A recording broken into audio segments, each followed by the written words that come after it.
meeting to order, February 3rd, 2026, City Commission Workshop. And we'll start with Jen with the Pledge of Allegiance.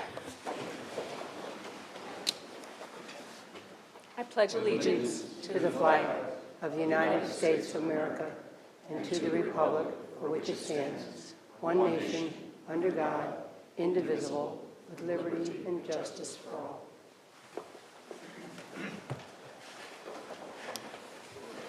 Okay, our first item on the agenda is a presentation by Pinellas County Housing Authority and Flats on Main Street Affordable Housing Project.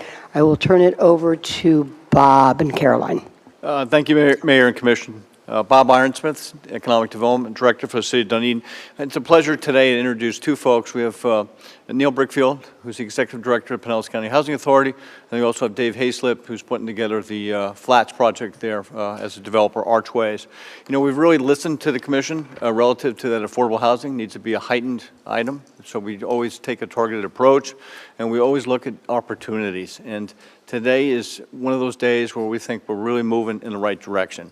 The Dunedin Housing Authority for the last several years has been managed by the Clearwater Housing Authority, and we wanted to go in a different way. We wanted to go with a housing authority that had a lot of resources, a lot of passion, and this is what Neil Brickfield and the Pinellas County Housing Authority bring. We are looking to make a switch from the Clearwater Housing Authority of management of the Dunedin Housing Authority to the Pinellas County Housing Authority. And what today represents is Neil's going to go ahead and give you a flavor for what they can offer and what they can do. I also want to mention that the Pinellas County Housing Authority brought in $10 million toward the Flats to help activate that project. If you remember, with the Flats is 78 apartments over there on State Road 580. So we're excited. We're also looking at other opportunities with the Pinellas County Housing Authority today. So we think there's going to be more to come. We're going to certainly work in that vein. As you know, affordable housing is tough these days.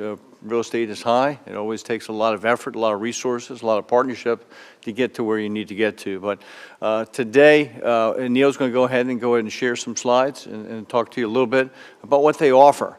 And they're doing affordable housing projects across the county. And they also offer some different opportunities. What we want to do is make sure that our residents and new residents have the ability to live in the city, right? Because we hear it in our travels. Of course, when I'm with Jennifer, we hear it a lot from our city employees and from other outside interests too. So without further ado, let me go ahead and have the Executive Director, Neil, come up to the mic for the Pinellas County Housing Authority. And we're going to go ahead, he's going to talk a little bit, and we're going to go ahead and advance some slides in concert with his presentation. Hi, Neil. Good morning, Mayor, Commissioners. Thanks for having us here today, and thank you for being such champions for affordable housing in Dunedin. 5-0, thank you. But we don't keep score. Very important, though. So we're really excited to be taking part in Dunedin. We've actually been in Dunedin since the early 1970s, where the owners of Palm Lake Village, 475 affordable senior housing units right off of Keene Road. We're really excited. You're going to hear about Flats on Main again. That would be our second project here in this community. And I want to tell you a little bit about housing authorities and a little bit about us. So next slide. That's the clue. So, we're very much a mission and valued organization. So I don't need the slide. I know this. Our mission is to provide quality, affordable housing and improve the lives of residents. Our value statement is PCHA wants to set the standard for affordable housing in Pinellas County. And our belief is everybody deserves a quality place to live. And, next slide, we have our 4 core values: integrity, cultural learning, embracing innovation, and accountability. And I want you to know there's a reason we have this right up front. They're not just words. These are living and breathing items. So if you're one of the 85 people that work for the Housing Authority and you see me coming, you already know I'm going to ask you what's our mission or values, and you're going to know them, right? Because we want to make sure when our employees get up, just like we did, and make ourselves look real nice and get in the car and it was cold out and they get to work. Why? Because we're going to provide quality, affordable housing and improve the lives of residents. And then our core values are what we're going to make all our decisions on. We hire based on this. We reward based on this.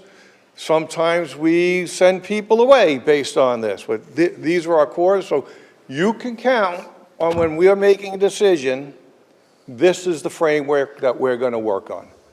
Next slide, please. And where we serve. So just a little bit about housing authorities. The big ones, New York, Detroit, Chicago, we're not anything close to that. 75% of the 3,500 housing authorities nationwide serve 500 or fewer units or vouchers.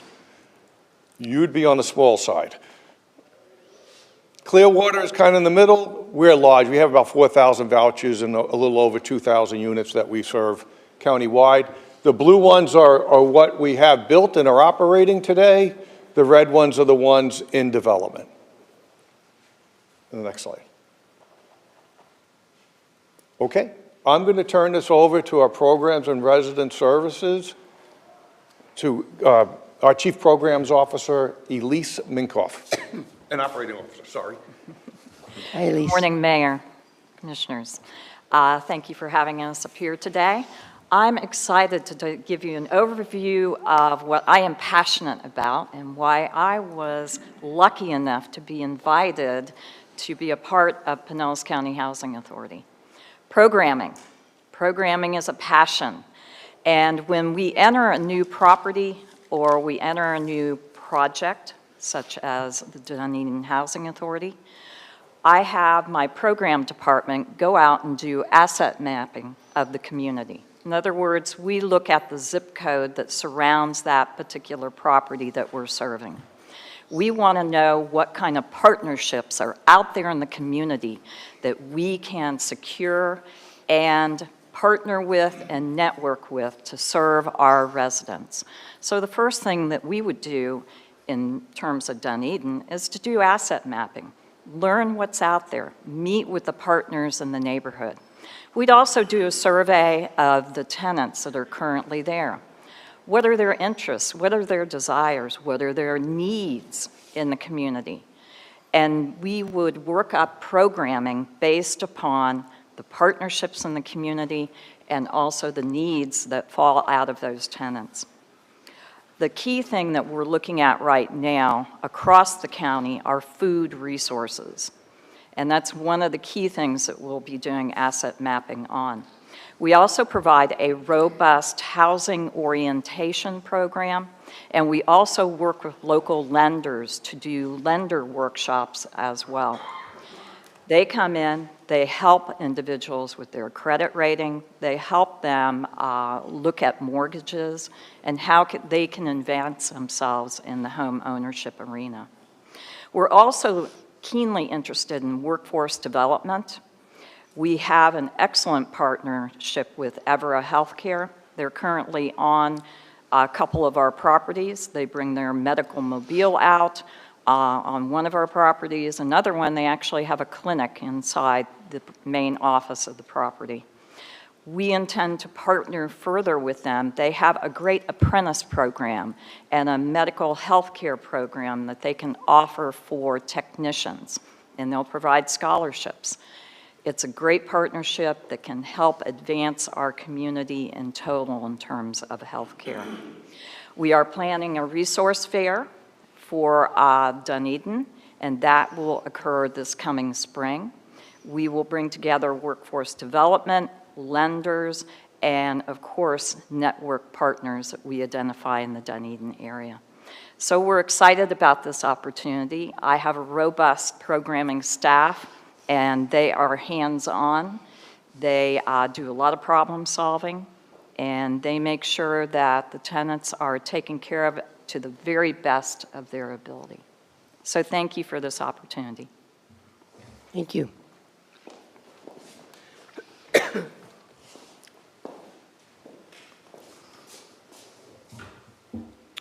Our Chief Programs and Operations Officer is a little bashful. I just want to let you know that when I gave you the mission statement, provide quality, affordable, you don't have to memorize it, but provide quality, affordable housing and improve the lives of residents.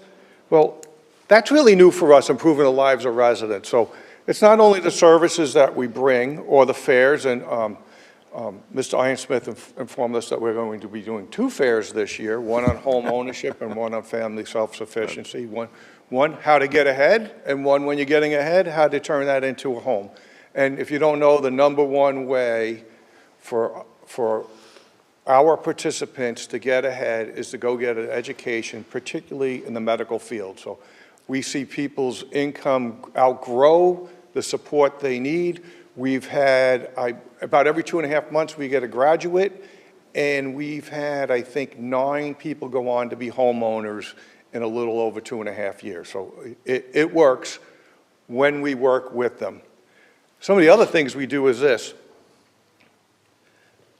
When we had a recipient and the building they were living in, not ours, had a fire, we got them relocated in less than 24 hours to a safe place to live. When one of our employees was walking through our parking lot about 2 weeks ago, we meet people there all the time looking for housing. But as he chatted somebody up, after a few minutes he realized this woman was actually living in her car, and we pulled the program, that was the purchasing director, we pulled the program director in, and within a few hours, that lady had a safe place to live, which was not in the car. Now, do we always hit 100%? No. Are we working with these folks to make sure that they have a safe, decent, reliable place to live? Absolutely, right? That's what we provide for a living. One of the other things I want to point out from the first conversation on, Mr. Ironsmith was very clear that anything we did with the Dunedin Housing Authority was going to happen within the city of Dunedin. So we're very excited that we'll be meeting as a board Here. So it's in Dunedin. Not Republic Drive, here. Yep. Evidently, there's some boundary dispute. I don't want to get into it. We'll be here. No, we want to heighten awareness. We want it here. So, and I think you can tell with Neil, it's a new day. Okay, this is something that's been on my bucket list for a little bit. Obviously, I've had a good relationship with Neil through years. He was a county commissioner for quite some time, and we reconnected. And the one thing that's great about Neil and the Housing Authority is they're doers. They get it done. And I think the other thing you get to see is they got the whole wheel. This is holistic. This isn't just one dimension. You're going to look at all the other aspects, too, to go with it. Thanks, Neil. Thank you. And I just want to make sure I confirm this. You guys are interested in more opportunities for affordable housing in the city of Dunedin, is that right? So we're looking for opportunities. I have my marching orders then. Thank you. We're in the midst of doing our due diligence. Right now, the interlocal agreement is scheduled to go back to our board on February 18th. And just to make sure everybody's on the same page, a housing authority, Dunedin Housing Authority, is a separate government entity. It's created between the state of Florida and the city of Dunedin, the past commission, but that's why it's an authority. It's a separate organization. Pinellas County Housing Authority, it says county in our name, we're not part of county government. We're an independent government authority. Think like a special district or PSTA, right, authority. So we exist, we have to behave ourselves, but we're not directly reporting to you. You appoint all the board members, so you certainly have a say.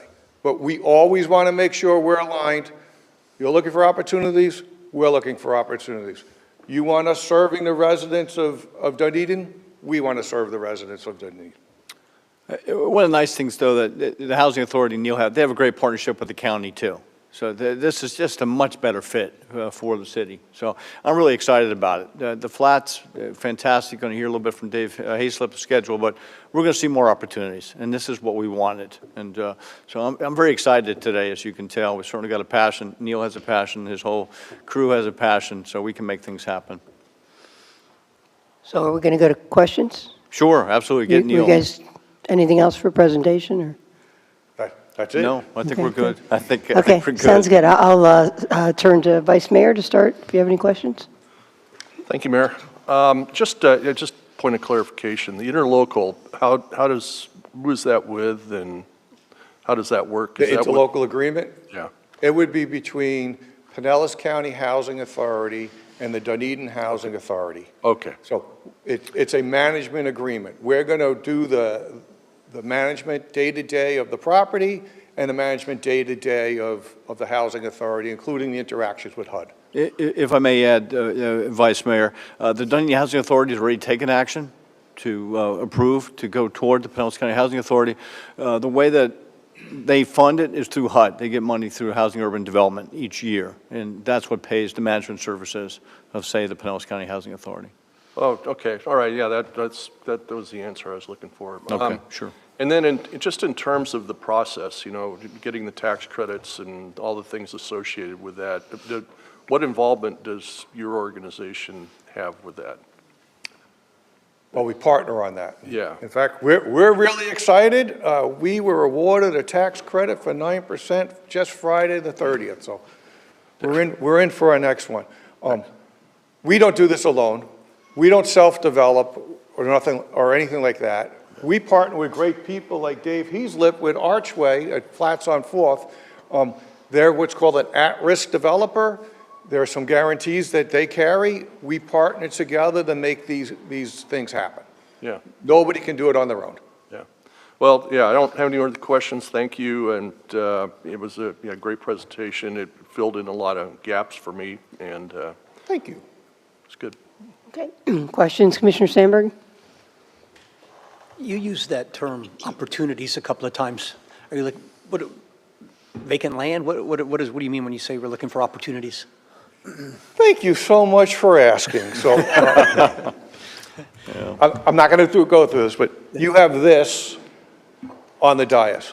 We're very proud that we currently have approximately exactly 998 units countywide under development. So when I came to the Pinellas County Housing Authority 3 years and 10 days ago, roughly, I just had an anniversary, that's how I know it.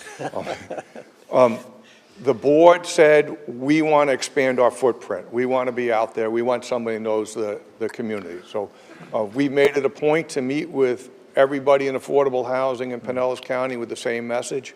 We're open for business, and we want to be out there and doing things. If I may, Commissioner, so we're kind of the eyes and ears to work with the Housing Authority. So, yeah, we look at vacant properties. We look at redevelopment opportunities. So we're kind of out there. So we're already looking at some stuff currently. So, yeah, we're out there. Obviously, the city of Dunedin doesn't have a lot of vacant property. Right. So there's a few that way, but there's also redevelopment opportunities also. So we'll continue to look at that. We need to be of a certain size, certain units. We want to be competitive with going for state applications. So that's something we work together on. And my last thing was, from time to time, I've had inquiries about Palm Lake. Is it Palm Lake Village? Is that Palm what Lake it's called? Village, right. Is that on a regular maintenance program, landscaping, painting, renovations? Just a couple of people made comments that it was starting to maybe show its age. Any input on the Palm Lake Village? Okay. It is showing its age because it was built in 1980, and although I graduated in 1981, I guess I'm showing my age too. So, I'm right there with you then, yeah. our maintenance schedule hasn't changed. The buildings are simply beginning to get tired. Okay. Right. Yeah. That's all. I just said, promised this person I would at least bring it up. Just replaced all the roofs. That was costly. Oh, I can imagine, yeah. Thank you, Neil. Okay. Commissioner Gao? Thank you, Mayor. And thank you, Neil. Good presentation. Kind of going to piggyback on the same theme on opportunities. And I'm quickly going through what you provided us, and so I haven't really dived deep into it. Other than looking for properties like Flats on Main, right, which took us a long time to get there, and there maybe sort of might be one other property that we've kind of oscillated back and forth between, depending on the opportunity. But other than that, and Bob, you kind of acknowledged it, that Dunedin's pretty built out. There's not a lot of opportunities for projects or developments like Flats on Main.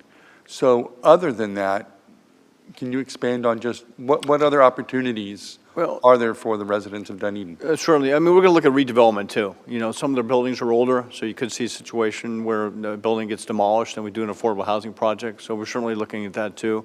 I mean, Dunedin, frankly, is just extremely strong, and you're seeing new development happening on pieces that had properties, right? I'm thinking of the Chase Bank site that is going in. You know, we're seeing a lot of redevelopment opportunities.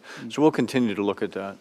Okay, and is that the only kind of focus is project-oriented? Or apartment buildings that are for sale, Okay, just kind of multifamily type? multifamily, sure. Okay. I had one more question. Well, we'll also, not so much with Neil, but we also have a very strong relationship with Habitat for Humanity, too. And we've done several infill lots, like on the north side of Salon. So we'll continue to look at that opportunity also with Habitat. And this might be not a rabbit hole I'll go down, but since, Bob, you're here and Neil, you're here, back to redevelopment or project-oriented, right, that we do have an affordable housing crisis, and it's going to take all sorts of housing, from ADUs to apartments to multi-use building, projects like Flats on Main, but just more development in general on a little more density scale that's common in Dunedin.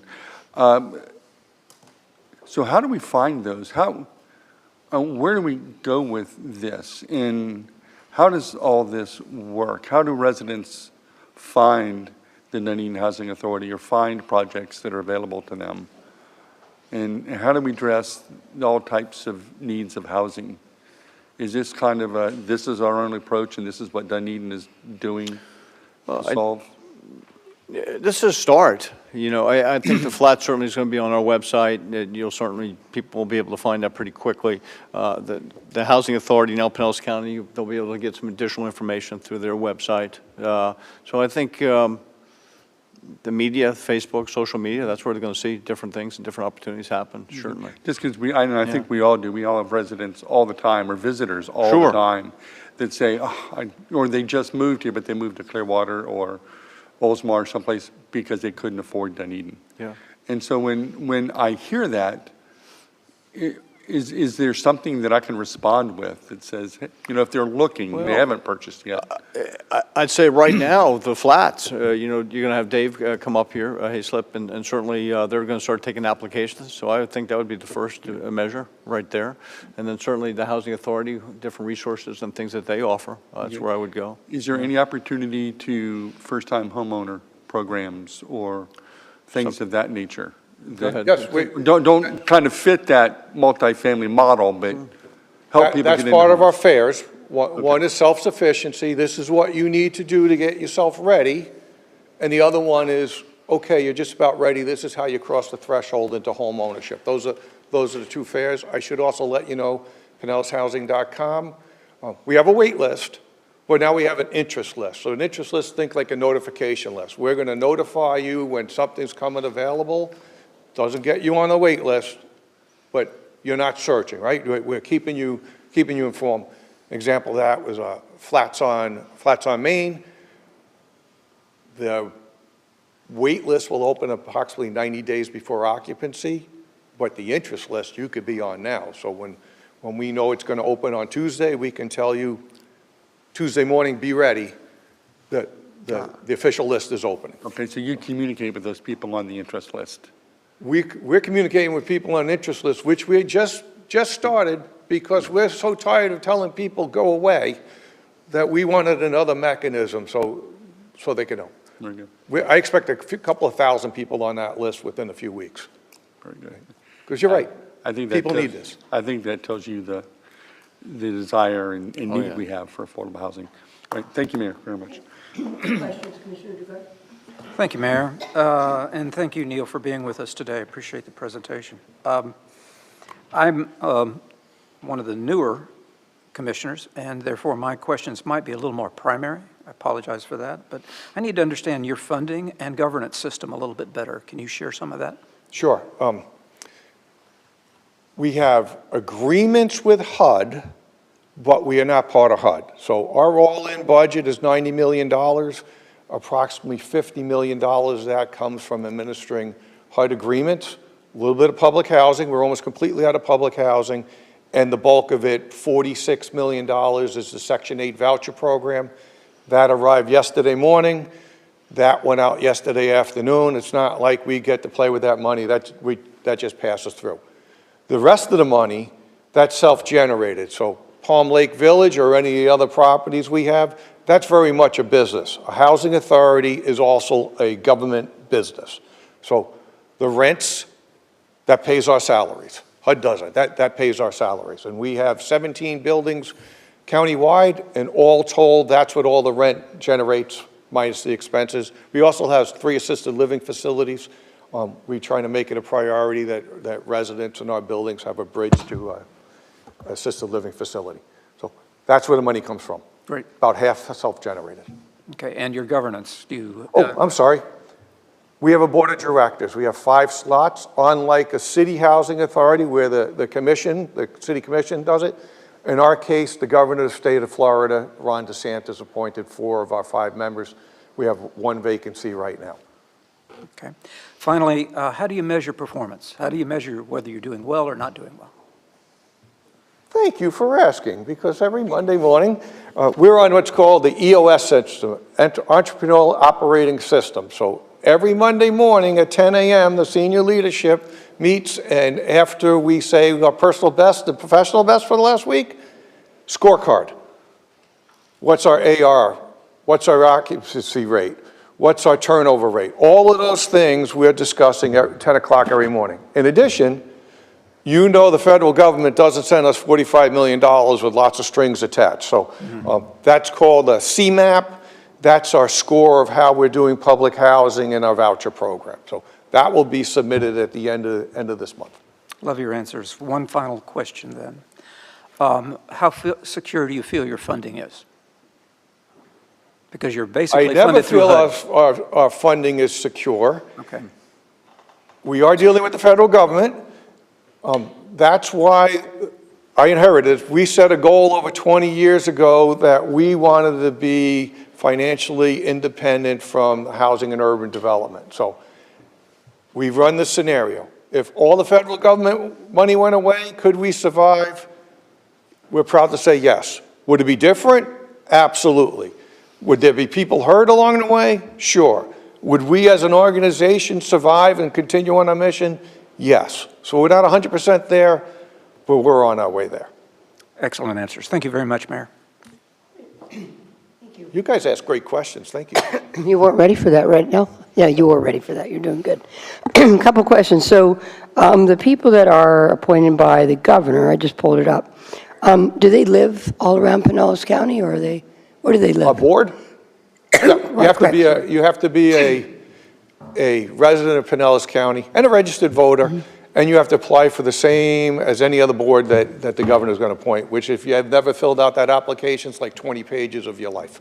I'm just curious if the board is kind of geographically dispersed over Pinellas County, or most of them live in St. Pete, or just curious. All right. Can you see these? 2 from St. Pete, 1 from Safety Harbor, and 1 Feather Sound. And then the 5th one is a resident commissioner. We don't have a resident commissioner. It just never meets the governor's high priority list for the day. Okay. To appoint someone. And Jake Stowers is your director of real estate still, or? Jake Stowers Jr. is the director. Oh, of I real was going to estate. say, oh, yeah, okay, gotcha. Okay. So any other plans for Palm Lake Village to enhance it? I'm prepared for this question very carefully. We have had some daydreaming discussions. That's it. So if you're sitting at Palm Lake Village, we're not redeveloping, we're not knocking any building down, nobody's leaving. We'll just, All we did is say, what would it look like someday? And that's all we've done. we're just planning for the future, so we just So look it up. what is the rent there? Depending on when you moved in, anywhere between $800 and $1,200 a month. Okay. Let's see. So you ran through some numbers, I was just curious. Number of units in Dunedin and number of units in Pinellas County that you have, what were they? Approximately 2,000 units in Pinellas County, 475 in Dunedin, with another 78 on the way. Okay, great. I mean, I guess this is kind of a, well, you can comment on it, so that'll make it a question. Obviously, we want something in Dunedin, but obviously, we want affordable housing. So if it's just outside of Dunedin, I mean, it still can fill the same need. So even though we prefer it inside. So any thoughts on how does it open up the ability to get it internally for Dunedin, since we're so built out, versus just outside of Dunedin? Is it a big difference? Well, funny you say that, because when I explained to Archway that we were going to be involved with the Dunedin Housing Authority, his first question was, oh, can we partner? So people are interested in Dunedin. It's a great place to live. Yeah, great. I think the challenge is going to be finding places Right. that can pull this off. That's what we're going to look at. You have to understand the way developers look at things and the way Neil's going to look at. Since we got the flats, wow, a deal got done. We're going to look at more opportunities. We're now on the radar. We weren't even on the radar before. That's why today is such an important day for us. We're on the radar now with the Housing Authority. We're on the radar with developers. I've already had a couple call me about different properties. So it's excitement. It's a whole new day, which we didn't have before. Great. Okay, any other questions up here? Are we all, so you're looking for consensus to move forward to bring interlocal to our commission meeting? Actually, well, not for the commission. Okay, It's between the two housing authorities. This is really kind of giving so an it's just our overview of the direction information? we're moving in, yes. So it's just, if we're going to yell, scream, and say this is horrible, this would be the time? Is that kind of why? Exactly. Okay, That all would right, be cool. it, yeah. All right, well, on that note, then I will go ahead, we'll just kind of turn to final comments, and within that, your view on going forward with this. So I'll start on this side, Commissioner Gao.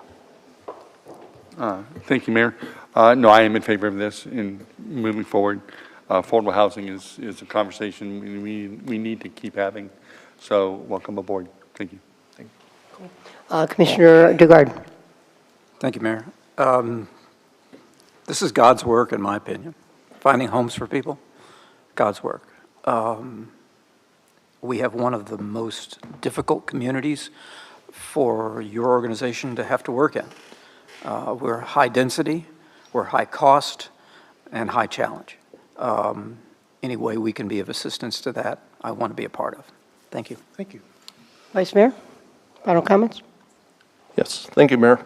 I just love the spirit of collaboration amongst the organizations because, and to echo my colleagues' comments, yeah, anything we can do to increase what we're all trying to do here together is just great. And so I'm very much in support of this and look forward to seeing great things in the future. Commissioner Sandbergen. 100% support it. Keep up the good work, and got good people right here that are working with you, and keep on doing what you're doing. Thank you. Excellent. We can't do it without you guys. It only works if we're all working together. So, I worked with Neil before, Pinellas County, but when I was Director of Health and Human Services, it was interesting because separately, through the county, we gave vouchers out for financial assistance for housing. And it was interesting because at one point I asked my staff, so where's the most vouchers go? And it was Dunedin. I couldn't believe it. And it wasn't a big voucher. So, I mean, I think, I'm not sure how struggling the housing was that people were able to get. But I think that was, 15 years ago. And now Dunedin just, anything just gets picked up and renovated and made into something expensive. So it's just such a need. And, we've got so many workers here that need places to stay. So I think this is great. I commend you, Bob, for, having this vision to make this happen. Neil, I think you've shown what you can do with working with us on the flats. And so I am completely behind this. I think it's a great move forward. So I'm looking forward to see what you guys can do together. That's awesome. So, yeah, I'm in favor. So. Great. Mayor, if I may close just for Sure. a moment. This now has to go back to the Pinellas County Housing Authority Board on February 18th for them to approve the situation as far as the agreement. And then from there, we're kind of off to the races. What I always wanted was the two fairs. I want the meetings held here. I want heightened awareness. We're getting the word out. As I said, this is a new day. It's pretty exciting, so thank you. And thank you Thank very you much. all. Thank you, Elise, too. Thank you. Okay. Mayor, I wanted to go ahead and bring up Dave Hayslip to give a little bit, just an update on the flats, okay? They're getting ready to close on the property. I definitely want to give some kudos to Jen Cowan and her colleague, Mark Johnson. They've worked very hard on this. As you'll see on Thursday night, instead of a grant, this went into a forgivable loan situation, and it certainly was quite a bit of legal time for Jen and Mark to do, so much appreciated. But I thought it was important today, since this is kind of the affordable housing morning, that we give a little update on the flats, and that's why I wanted Dave to share when they're going to start, how long the construction, that type of thing. So Dave, if you will. Great. Go ahead, Dave. Thank Thanks, you. Bob. Hi, Dave Hayslip with Archway Partners. It's great to see you all again. We've made fantastic progress for Flats on Main. For permit approvals, our site plan approval is ready to be issued by the city. We also have approval from the other major jurisdictions, so SwiftMud, FDEP, and FDOT. Our building plans are in for review and approval by the city. We received really good feedback so far, so that should be issued hopefully in the next couple weeks. We have a fully executed GC contract with Pike Construction, who is our general contractor on this deal. We have a pre-construction kickoff call this afternoon where we get our consultants and the general contractor on board to discuss timing. Because we're partnered with the Housing Authority, we have to get a HUD approval. We submitted for that approval in August of last year. They take a long time. We did get a response. It was just a clarification question, so hopefully we'll get the HUD approval shortly. That will be required in order to close on the deal. And then we have weekly ongoing closing calls with our lenders, investor representatives from the city, and all the legal folks to wrap up the necessary documents in order to close. So we're pushing for a February closing with the HUD approval and the government shutdown. We might be delayed to March, maybe April, but as soon as we have the HUD approval and the permit from the city, we're ready to go. Okay, ready for questions? Yes, ma'am. Okay. I'll start over here with Commissioner Gao. Actually, Mayor, I wasn't really prepared for this, so I don't have any questions at the time. Okay. Thank you. Commissioner DeGard? Thank you, Mayor. I do have one question to you. I'll start, though, with a compliment. Thank you for bringing your patience, your vision, and your finances to the table to help Dunedin be better, and I'm grateful for that. I'm also aware that, as you are, that several of the neighbors around this project were less than excited about it. And I'm interested in how you're going to be a good neighbor with this development going forward, so that when we have another opportunity, that those neighbors are actually advocates for this kind of projects. Tell me how you're going to address that issue. Sure. So we're happy to have ongoing discussions with the neighbors surrounding the development. We also have to, in order to get our site plan approval, we do what's called a silt fence and erosion control. So it helps prevent debris and dust from getting into the neighboring properties. We have pretty strict hours that we'll do construction, so we try not to do anything super early or late at night. Weekends, I believe, are allowed, but we'll try to keep that to a minimum. And then just ongoing communication with them. If they have questions about what we're doing, stages of construction, we're happy to answer their questions. I particularly like that last answer. Communications with them is going to be critical, and the more constructive you make that, and listening sessions, I think we'll all do better as you approach that. Thank you very much, Mayor. Vice Mayor, questions? Yeah, thank you, Mayor. Just real quick, I'm sorry I had to step out for a minute, but you mentioned the government shutdown and the impact to the project. Can you kind of elaborate on that? And I have a reason for asking, because I've been basically building a list of impacts not only to the community but to the businesses as a result of this, and I'm just curious from your perspective what's the impact, the direct impact to getting this started? Sure. So with the government shutdown, HUD closes, they continue their payments to the Housing Authority. Okay. But as far as approvals, we can't get the approval unless the government is open and HUD employees are working in the office. Okay, great. Thank you very much. Great, good presentation. Thank you. Commissioner Sandberg, any questions? When this starts, what's the length of construction? 15 months.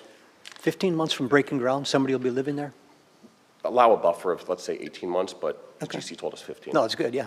I know this has come up before. Have you given any thought on how we're going to get those kids to school when there's no school bus service there? We had, that came up during one. Yeah, no, I looked into that, and I know, my understanding, it's a 2-mile, so anything less than 2, people have to walk. So I don't know. These kids will have to walk to school? Yeah, I mean, that's just, to me, the school policy. That's my understanding when we made the call. I think, Carolyn, you made a call, too. So Carolyn Yeah, I did, think we too. talked about that. Yeah, Carolyn was on that. So nothing's changed? Nothing has changed with the schools, as far as I'm concerned. Some Yeah. days it's cold, some days it rains, and Yeah. worry about those kids? Okay, so there's nothing that we can do as Nothing a new. city that- commission? Yeah, we did go up, and Carolyn was very much involved. We did go up the ladder, but it was the Okay. same answer each time to us. And Okay. that's, I guess, their way. I mean, I also see school closings that are going to occur, and I guess there's the other thing with this 2-mile radius, which is, so I think the only thing we can maybe look at is make sure there's some crossing guards involved, you know? Okay. And the last thing, I know it's come up before, and we're asking the citizens of Dunedin to put some skin into this. What are the chances of the first round of rentals being not Dunedin residents, because that got spun on me a little bit. Folks that are currently employed in the city of Dunedin have right of first refusal as tenants in that building? There's been some recent regulation what I legislation thought, that's been yeah. passed. We're talking with our attorneys, and then we also need approval from Florida Housing in order to Okay. do that. But we welcome the city employees, residents of Dunedin to move into the property.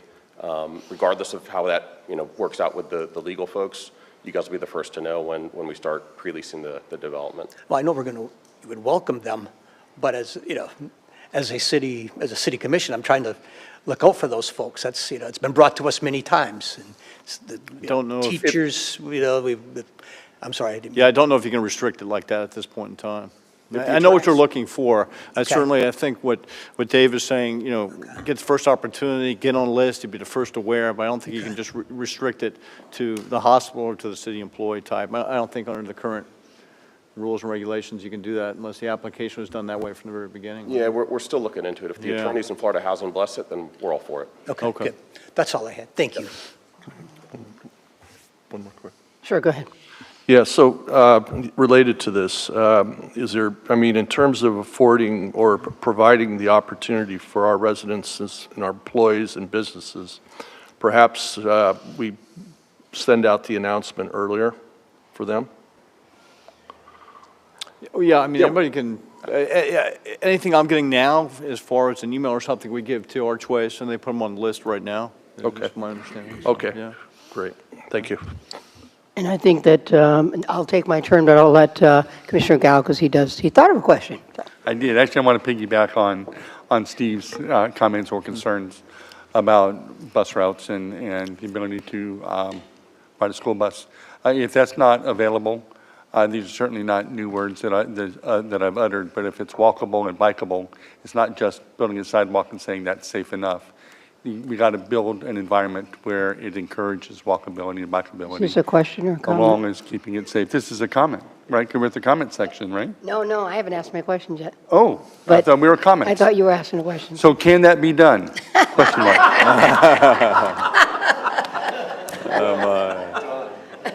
And that's rhetorical. So. Great question, great question. So, of course, piggybacking on the bus thing too, like, I'm looking at that location, I'm thinking, so if a kid has to go to grade school, where do they walk and how the heck was it? I couldn't agree more. I don't consider that safe at all. I would welcome any relationships that you have with the school board or something to elevate it. I don't have that, so I'm certainly not sure what we can do other than we inquired. But if we need something, to go up a little bit higher, something. I guess it would be Garrison Jones, which would be Yeah. walking down 580 and then crossing at County Road 1. I don't agree. That sounds crazy to me. I don't That may be agree. something we want to talk Yeah. about. Sorry. having that problem this morning. I don't agree at all. So, yeah. if I may, Mayor, we'll go ahead and notch it up a little bit with the school board, see what we can do. Okay, I think that'd be great, because, I mean, I could see the high schoolers, I get that. I mean, middle schoolers, To get down to I mean, Patricia. I don't even get the middle schoolers, that's a haul. And that's- Agreed. I don't know, but, yeah, I okay. agree. Okay, I wouldn't want to cross 580 every day at that intersection, even myself. So, and I definitely wouldn't want Vice Mayor to do it. I would be scared to death. Not just kidding. That's a joke, so. Okay, I guess that didn't go over too well.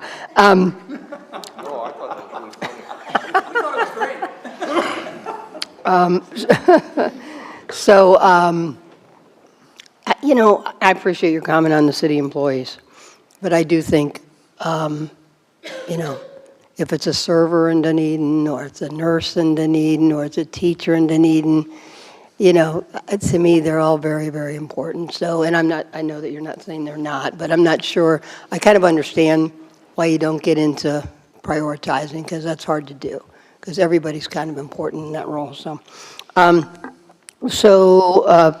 I guess that was a comment.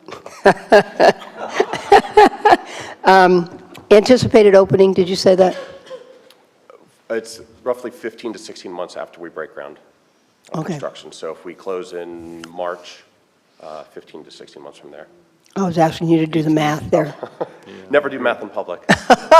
Hey, that's very smart. Okay, gotcha. 18. And how long's our waiting list now? We don't have a waiting list right now.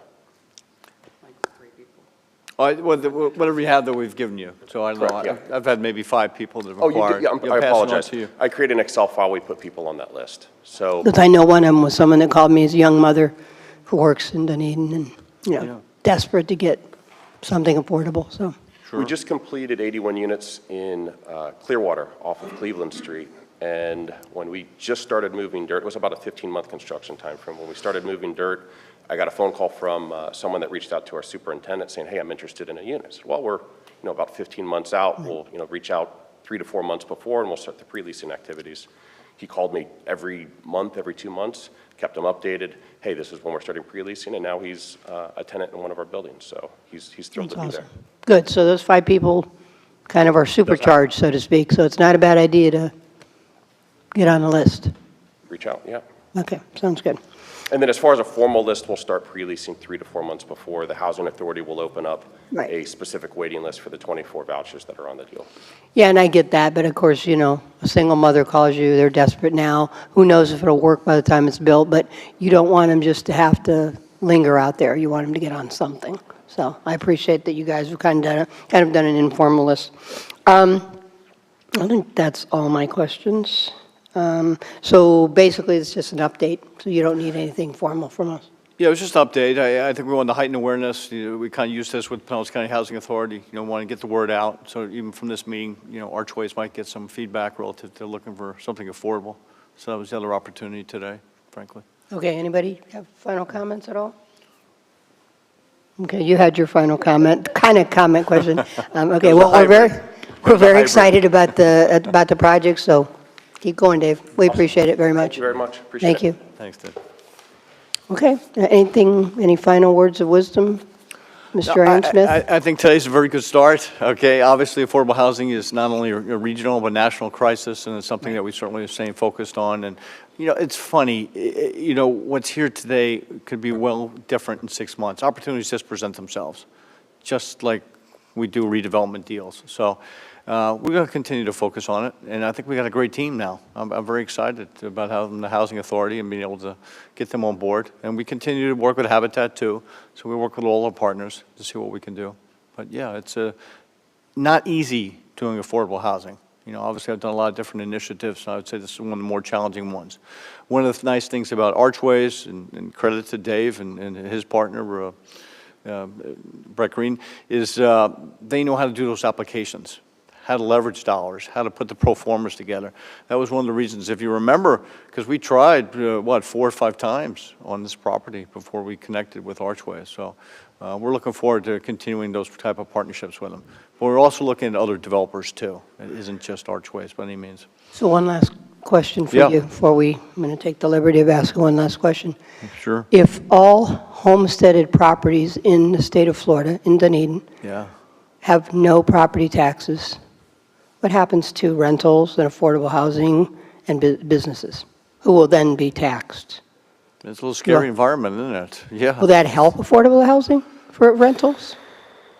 I don't think I have to pay more to, I don't know, I mean, I don't know if there's any exceptions for affordable housing at this point in time up in Tallahassee that I've seen. No, many people think rental costs will be impacted heavily. Yeah. And that's a Rent- reason that it's and- not a and smart commercial. idea. Unintended consequences. Absolutely, Mayor, and of course, we're very residential, homestead-type city, so, yeah, no, it's a big impact, it's a little scary, so. Okay. Thank you. Appreciate it. Okay. Thanks, guys. Thanks for all your hard work. Thank you. Thanks, Neil, Elise. Unless you want to stay. I'd run if I was you. Okay, we are going to go to citizens' input. Is there anyone in the audience that wishes to speak on a topic that is not on the agenda? Okay. Seeing no, oh, we do have one. Come forward, name and address for the record, and 3 minutes. Hi. 1112 Terradon Court here in Dunedin. You need to say that again into the mic. 1112 Terradon Court in Dunedin. Thank you. And one of the instances that I've had in the past is that if you're going to a ball game here at TD, is that a city-owned facility? Yes. Yeah. There's no handicap parking inside of that facility. There are many days when I can't walk 50 feet without being in tears and collapsing. And there's not enough parking for handicap in general in that area. The other thing is that it says local parking only on the local streets. And I understand you don't want to clog up the streets with people coming for the ball games, but you allow people to park 20 cars on their lawns. But if I try to park on the street in front of that house, I'll get a ticket. And I've been asked by the police to move in the past, even with a handicap sticker. Do you understand my concern? Because I've written about it, and I've asked this board about it in the past and never gotten a written response or a vocal response or a text response of any kind. It's something that needs to be addressed. And I appreciate the board's time thinking about it. Thank you very much. Thank Appreciate you. it. Jennifer, can you add anything to that? Certainly, there is handicap parking reserved at the stadium, and quite a bit of it. So what I'd like to do is, let me give you my card, and I can show you exactly where it is. I would appreciate it. Moving forward. Yes, absolutely. I think sometimes the issue with handicap parking, as somebody who used to drive my mom around a lot, a lot of times the handicap parking gets taken quick, so it's hard. But anyway, yeah, we'll, I think, connect with our city manager. Yes. Well, it's the police, it's the Yeah. sheriff's office that Yeah. regulates whether or not you can park in there, even with a Okay, handicap. gotcha. They've told me directly, there is no handicap parking in this area. Okay, yep. So, Okay, thank you. Well, thanks, City Manager. Appreciate your comments. So obviously, we care deeply about those issues. Okay, we are going to, anyone else in the audience wish to come forward and speak on an issue that's not on the agenda? Okay, seeing no one, we will move forward. Our workshop item is 2026 Citizen Survey Preview. And we will go to Nicole, who wears many hats. Last week it was legislative, now it's this. So. Good morning, Mayor, Vice Mayor, Commissioners. Nicole Delfino, Strategy and Sustainability Manager, here to just review the draft of the 2026 Citizen Survey. I'm going to kind of go over the project plan for issuing it, and then obviously take any questions as you've looked through the questions within that survey. We're just waiting for the screen. Thank you. So really quickly, we'll take a look at the survey consultant, again, review that instrument and the communication plan, as well as the timeline for this project. We are recommending to move forward with Dr. Neely for this survey. He's conducted our last citizen survey as well as our last business survey and also the City of Dunedin's employee survey. Obviously very well regarded. I think we're very appreciative of the content that he's put together as far as the reports and then the action items that have resulted in the previous surveys. So as far as an overview, again, this citizen survey first started in 2019. We did have a little bit of a break where we got a little off of our regular cadence of every other year due to COVID, but we have been issuing those citizen surveys every other year, 2022, 24, and now, of course, 26. The questions, there's always a section within the survey of which we focused a specific, on any, if we're having a specific issue, and I asked those questions. In the last surveys round, we did include a lot of questions on parking and parking demands, because as we heard from, we always consistently hear about parking through our surveys. This year, we've removed those questions and then added some additional questions on parks and recreation, and then on our budget prioritization questions. So I know when I first drafted this presentation, we were making a few tweaks to the survey instrument itself. So we added a couple of questions, which also made some of my numbers shift in our screens that we'll look at within this presentation. So I'll just review that quickly with you all. But we do have about 27 questions, and then those 7 demographic questions. We expect the survey to run 3 weeks. We'll kick it off actually next Monday, February 9th, and then it'll close in early March. So similar to our last few years, we're always kind of growing how we reach our residents and how we communicate out that this survey is open. We've already got the project page on our website set up, so as questions start to come in when we're posting on social media, we can direct folks to the project page. That includes all the information about the survey as well as the survey link. We have graphics for rack cards and for flyers, which we'll be distributing starting next week. We'll be pushing out, our blog post information through our newsletter and our social media. Last survey, we did a direct email campaign just with this one, content on the survey as a special newsletter. And then, of course, reaching out to our social organizations. So we always appreciate everybody who's involved in those organizations, being an ambassador to kind of get the word out. And then this year, we're adding lawn signs, not on the right-of-way, but within our own city-owned properties, which will include a QR code. So as people are coming in and out of our community centers, our libraries, and so forth, they'll also see it there. So this is just an example of what some of that communication will look like. It's the rack card image on one side, and then the lawn sign on the other. So more specifically, to take a look at the tool itself, this is where you'll see a little revisions from the posted presentation. Again, a lot of those satisfaction questions that we've included year over year, we maintain that so we can continue to provide that comparison. We added a section on parks and recreation usage and preferences. Those are questions 6 to 11.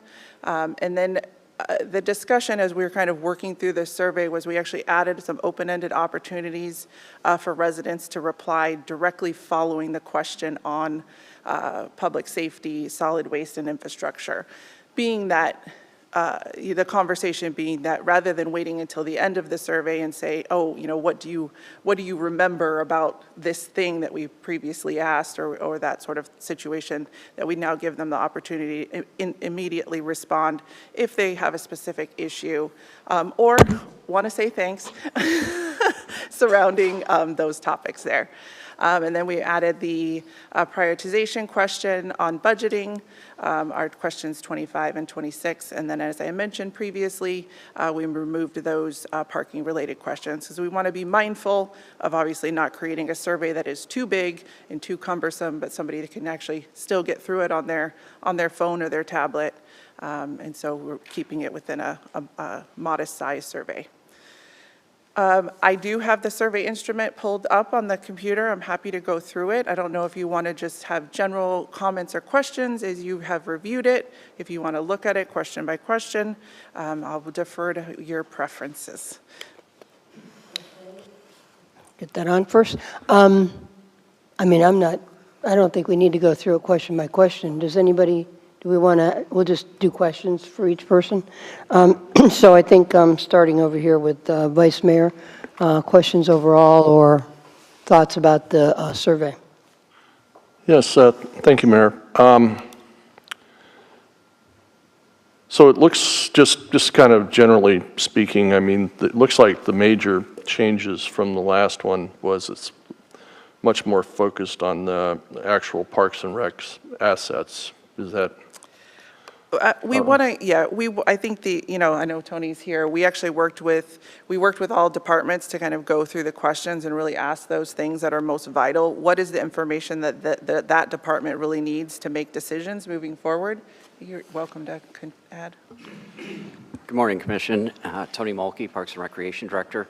As we reviewed the survey, that we wanted to get some community feedback on when people recreate and what type of amenities that they really use, whether it's a passive activity in a park or if it's an instructed or active activity either in a facility or using athletic fields, things like that, where we can kind of identify areas for investment and for budgeting. Okay, good. And as a result of the last survey, did we capture any lessons learned from that? I mean, I'd have to go back. I mean, obviously, we report out on the findings. I think we do address a lot of items when we see consistent remarks being made. That's something that we use and we talk about during our budget process. This was talked about in the citizen survey. So those are where we kind of align, the budget and the projects that we have to the comments and the feedback that we get from the citizen survey. Oh, okay. Yeah, I think that's important.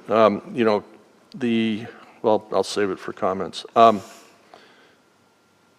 So on the open-ended questions, those are always a little bit harder to bucket, if you will, statistically. I mean, so what's your methodology for capturing the statistical significance of those open-ended questions? So and that was kind of the intentionality of moving those open-ended questions directly following some of those infrastructure questions. So how do you feel about public safety?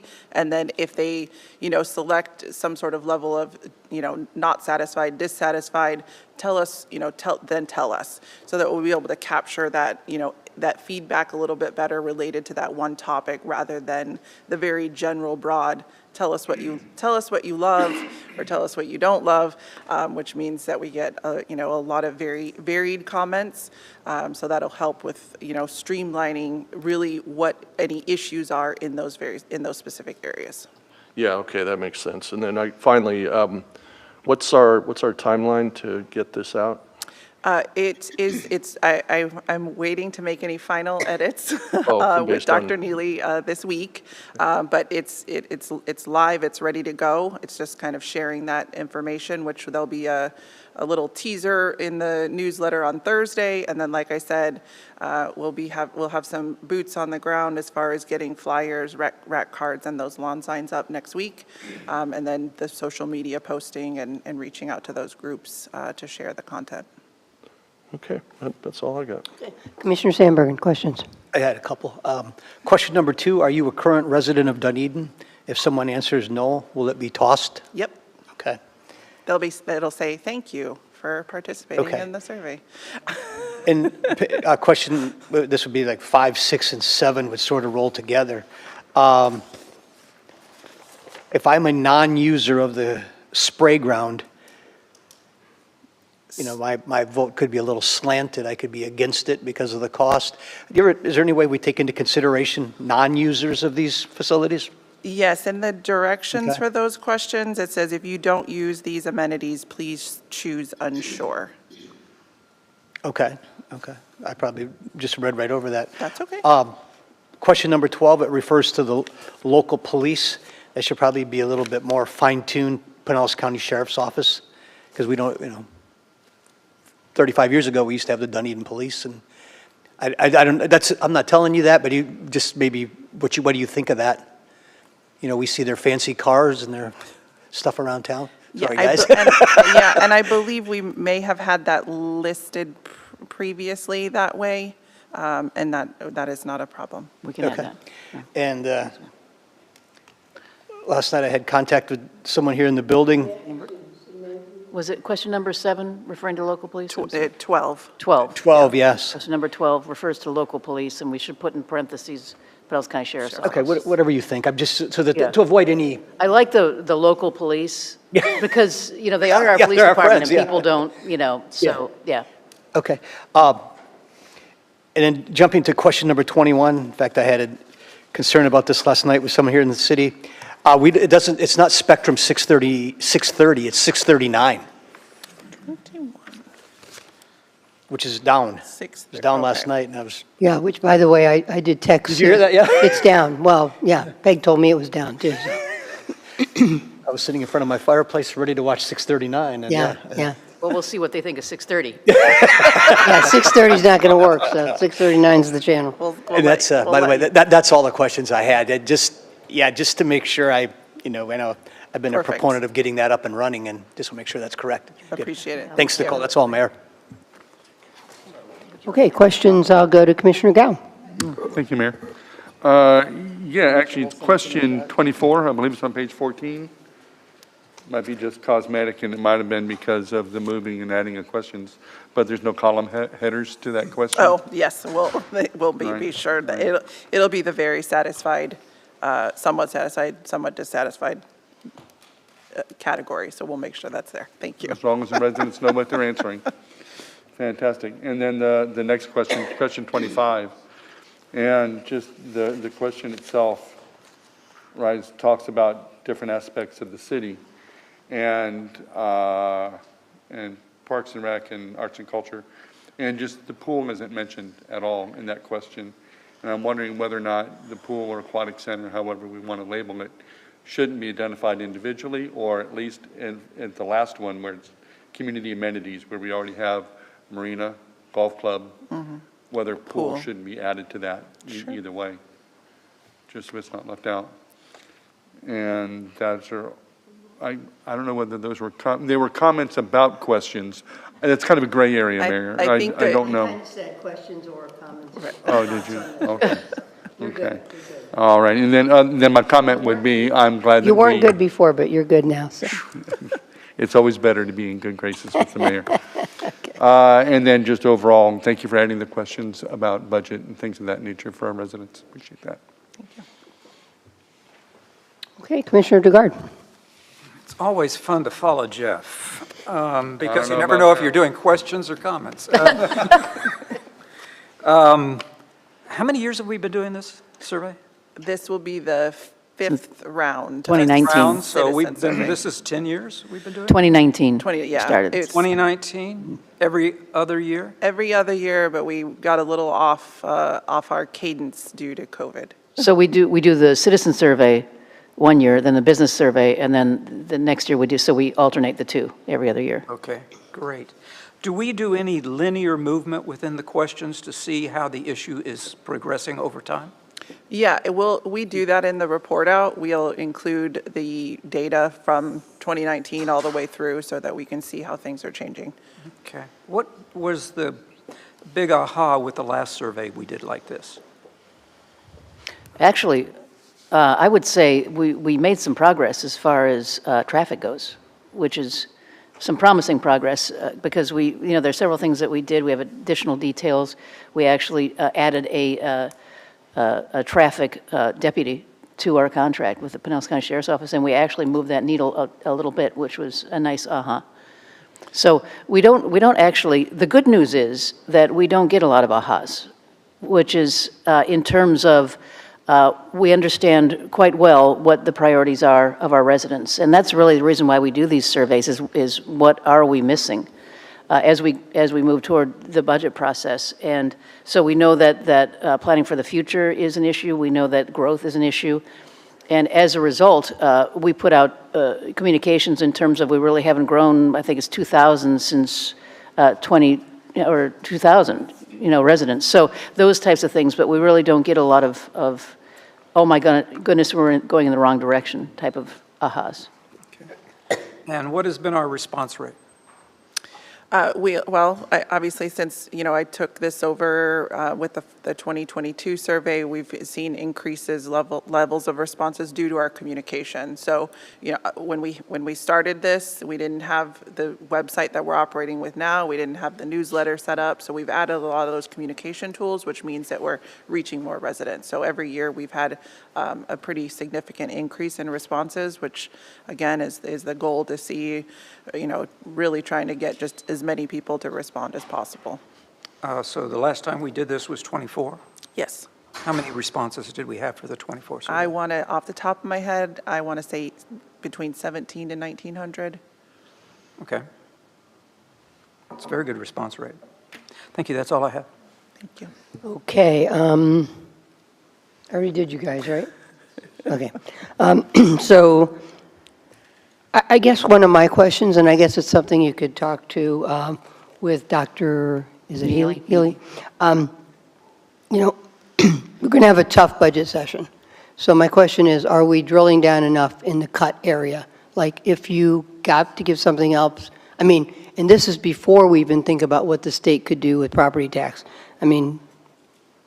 It'll be a lot easier if they go all the way with property tax because we'll be cutting just about all the quality of life stuff. But I guess, are we drilling down enough into what you would want to give up in Dunedin with cuts? I think that we have an opportunity to maybe even do a spot survey on something like that, where we could ask, 3 to 5 questions, especially if we're talking about having public forums. That's a great place for folks to actually click on something and respond right there. And I think we'll also have a little bit more information with where we are with what those would look like or what the amount would look like at minimum. So that could kind of help frame, how we're going to put those questions together. But that's certainly something that we can do as we move into this, the property tax discussion and campaign with the communication plan. So in these questions that we have targeted, does it make any sense to add any kind of comment area in that so that people can drill down if they decide to into what they, or just do it the way you're suggesting? We can add, we can certainly add a comment directly following that, puts a little explainer with, if this were to, something along the lines of if cuts would have to be made, or describe, what you, any additional information you would want to provide. Because that lets them go in any nuanced way they want to. Right. Right? Like, oh, I see no need for this. I've never seen a need for this, blah, blah, blah, Okay. Just something I think for you guys to discuss. The better information we have as we go into a tough budget year and not even knowing what the state will do, I think the better. Let's see. I don't know. Like there was something about green spaces and park access that, maybe it's fine, but in terms of when I look at if we actually had to face massive cuts, which some of the property tax stuff would make us do, I don't know. Somehow that doesn't just capture the fact that we would potentially be either closing parks or sectioning off parks, not doing maintenance in a lot of areas of parks. I don't know how to nail that better. And maybe you're right. Once we understand the full impact, we kind of do spot check surveys with our citizens on what they would rather have us I think also. get rid of. Yeah, go ahead. If I may, I think that the survey itself is one tool for us moving forward. This gives us a really good direction. But to Nicole's point, we can do, specific surveys. And also, when we start the forums, we'll use that tool as well to give you as much information as we can about where your residents believe your priorities should be as far as the budget goes. Okay.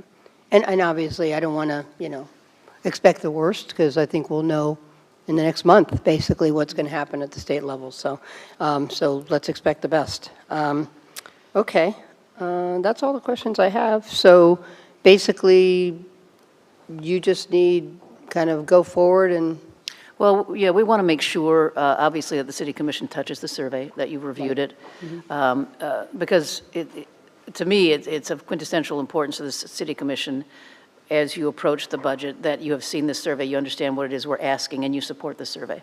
Okay, so I will give an opportunity just for final comment on that, in terms of if you're on board, and anything else. So Commissioner Gao.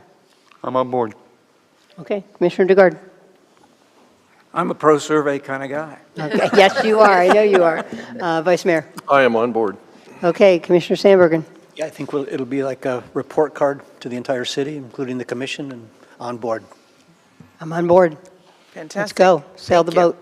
boat. So, okay, thank you, Nicole, for all you do. Thank you.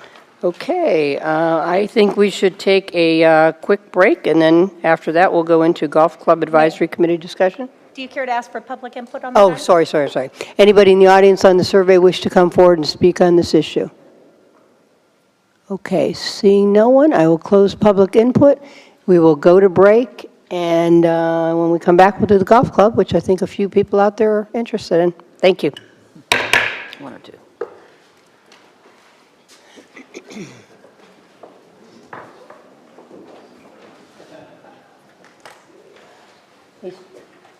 Steve, Commissioner, is it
Okay, we'll reopen the meeting and go to staff presentation on the Golf Club Advisory Committee discussion.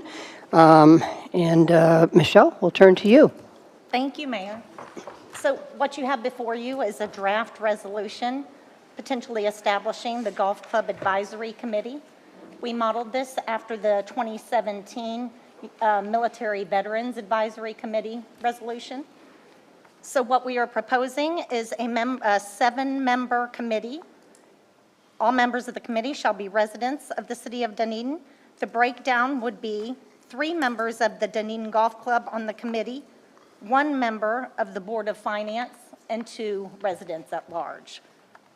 We also have the initial appointments would stagger in order to prevent anyone. Wait. 3 members on the board. 3 members.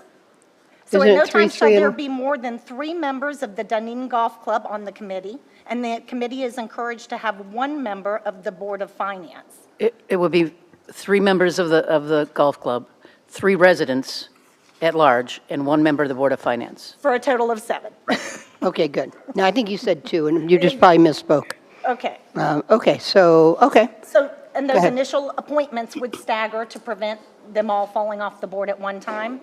So that would be 4 members initially for 3 years, 2 members for 2 years, and 1 member for 1 year. After those, it would be the 3-year terms. And we would also suggest that of the 4 that are 3 years, that one of those be one of the Board of Finance members, and that Board of Finance member would be recommended by the Board of Finance. So if a Board of Finance member, because I was kind of curious how this worked, just for clarification, if the Board of Finance member is on the golf club, is that their 2 things that they can be on? Or if you're a liaison to another board, does that count as your 2? Yes, it can only be any 2 at one time. No If matter you're what? serving, No matter how actively you, serving, okay. only 2 Because I know some active- boards have liaisons from that board over to another board, and, Maybe an ex officio? yeah, maybe it's a little different.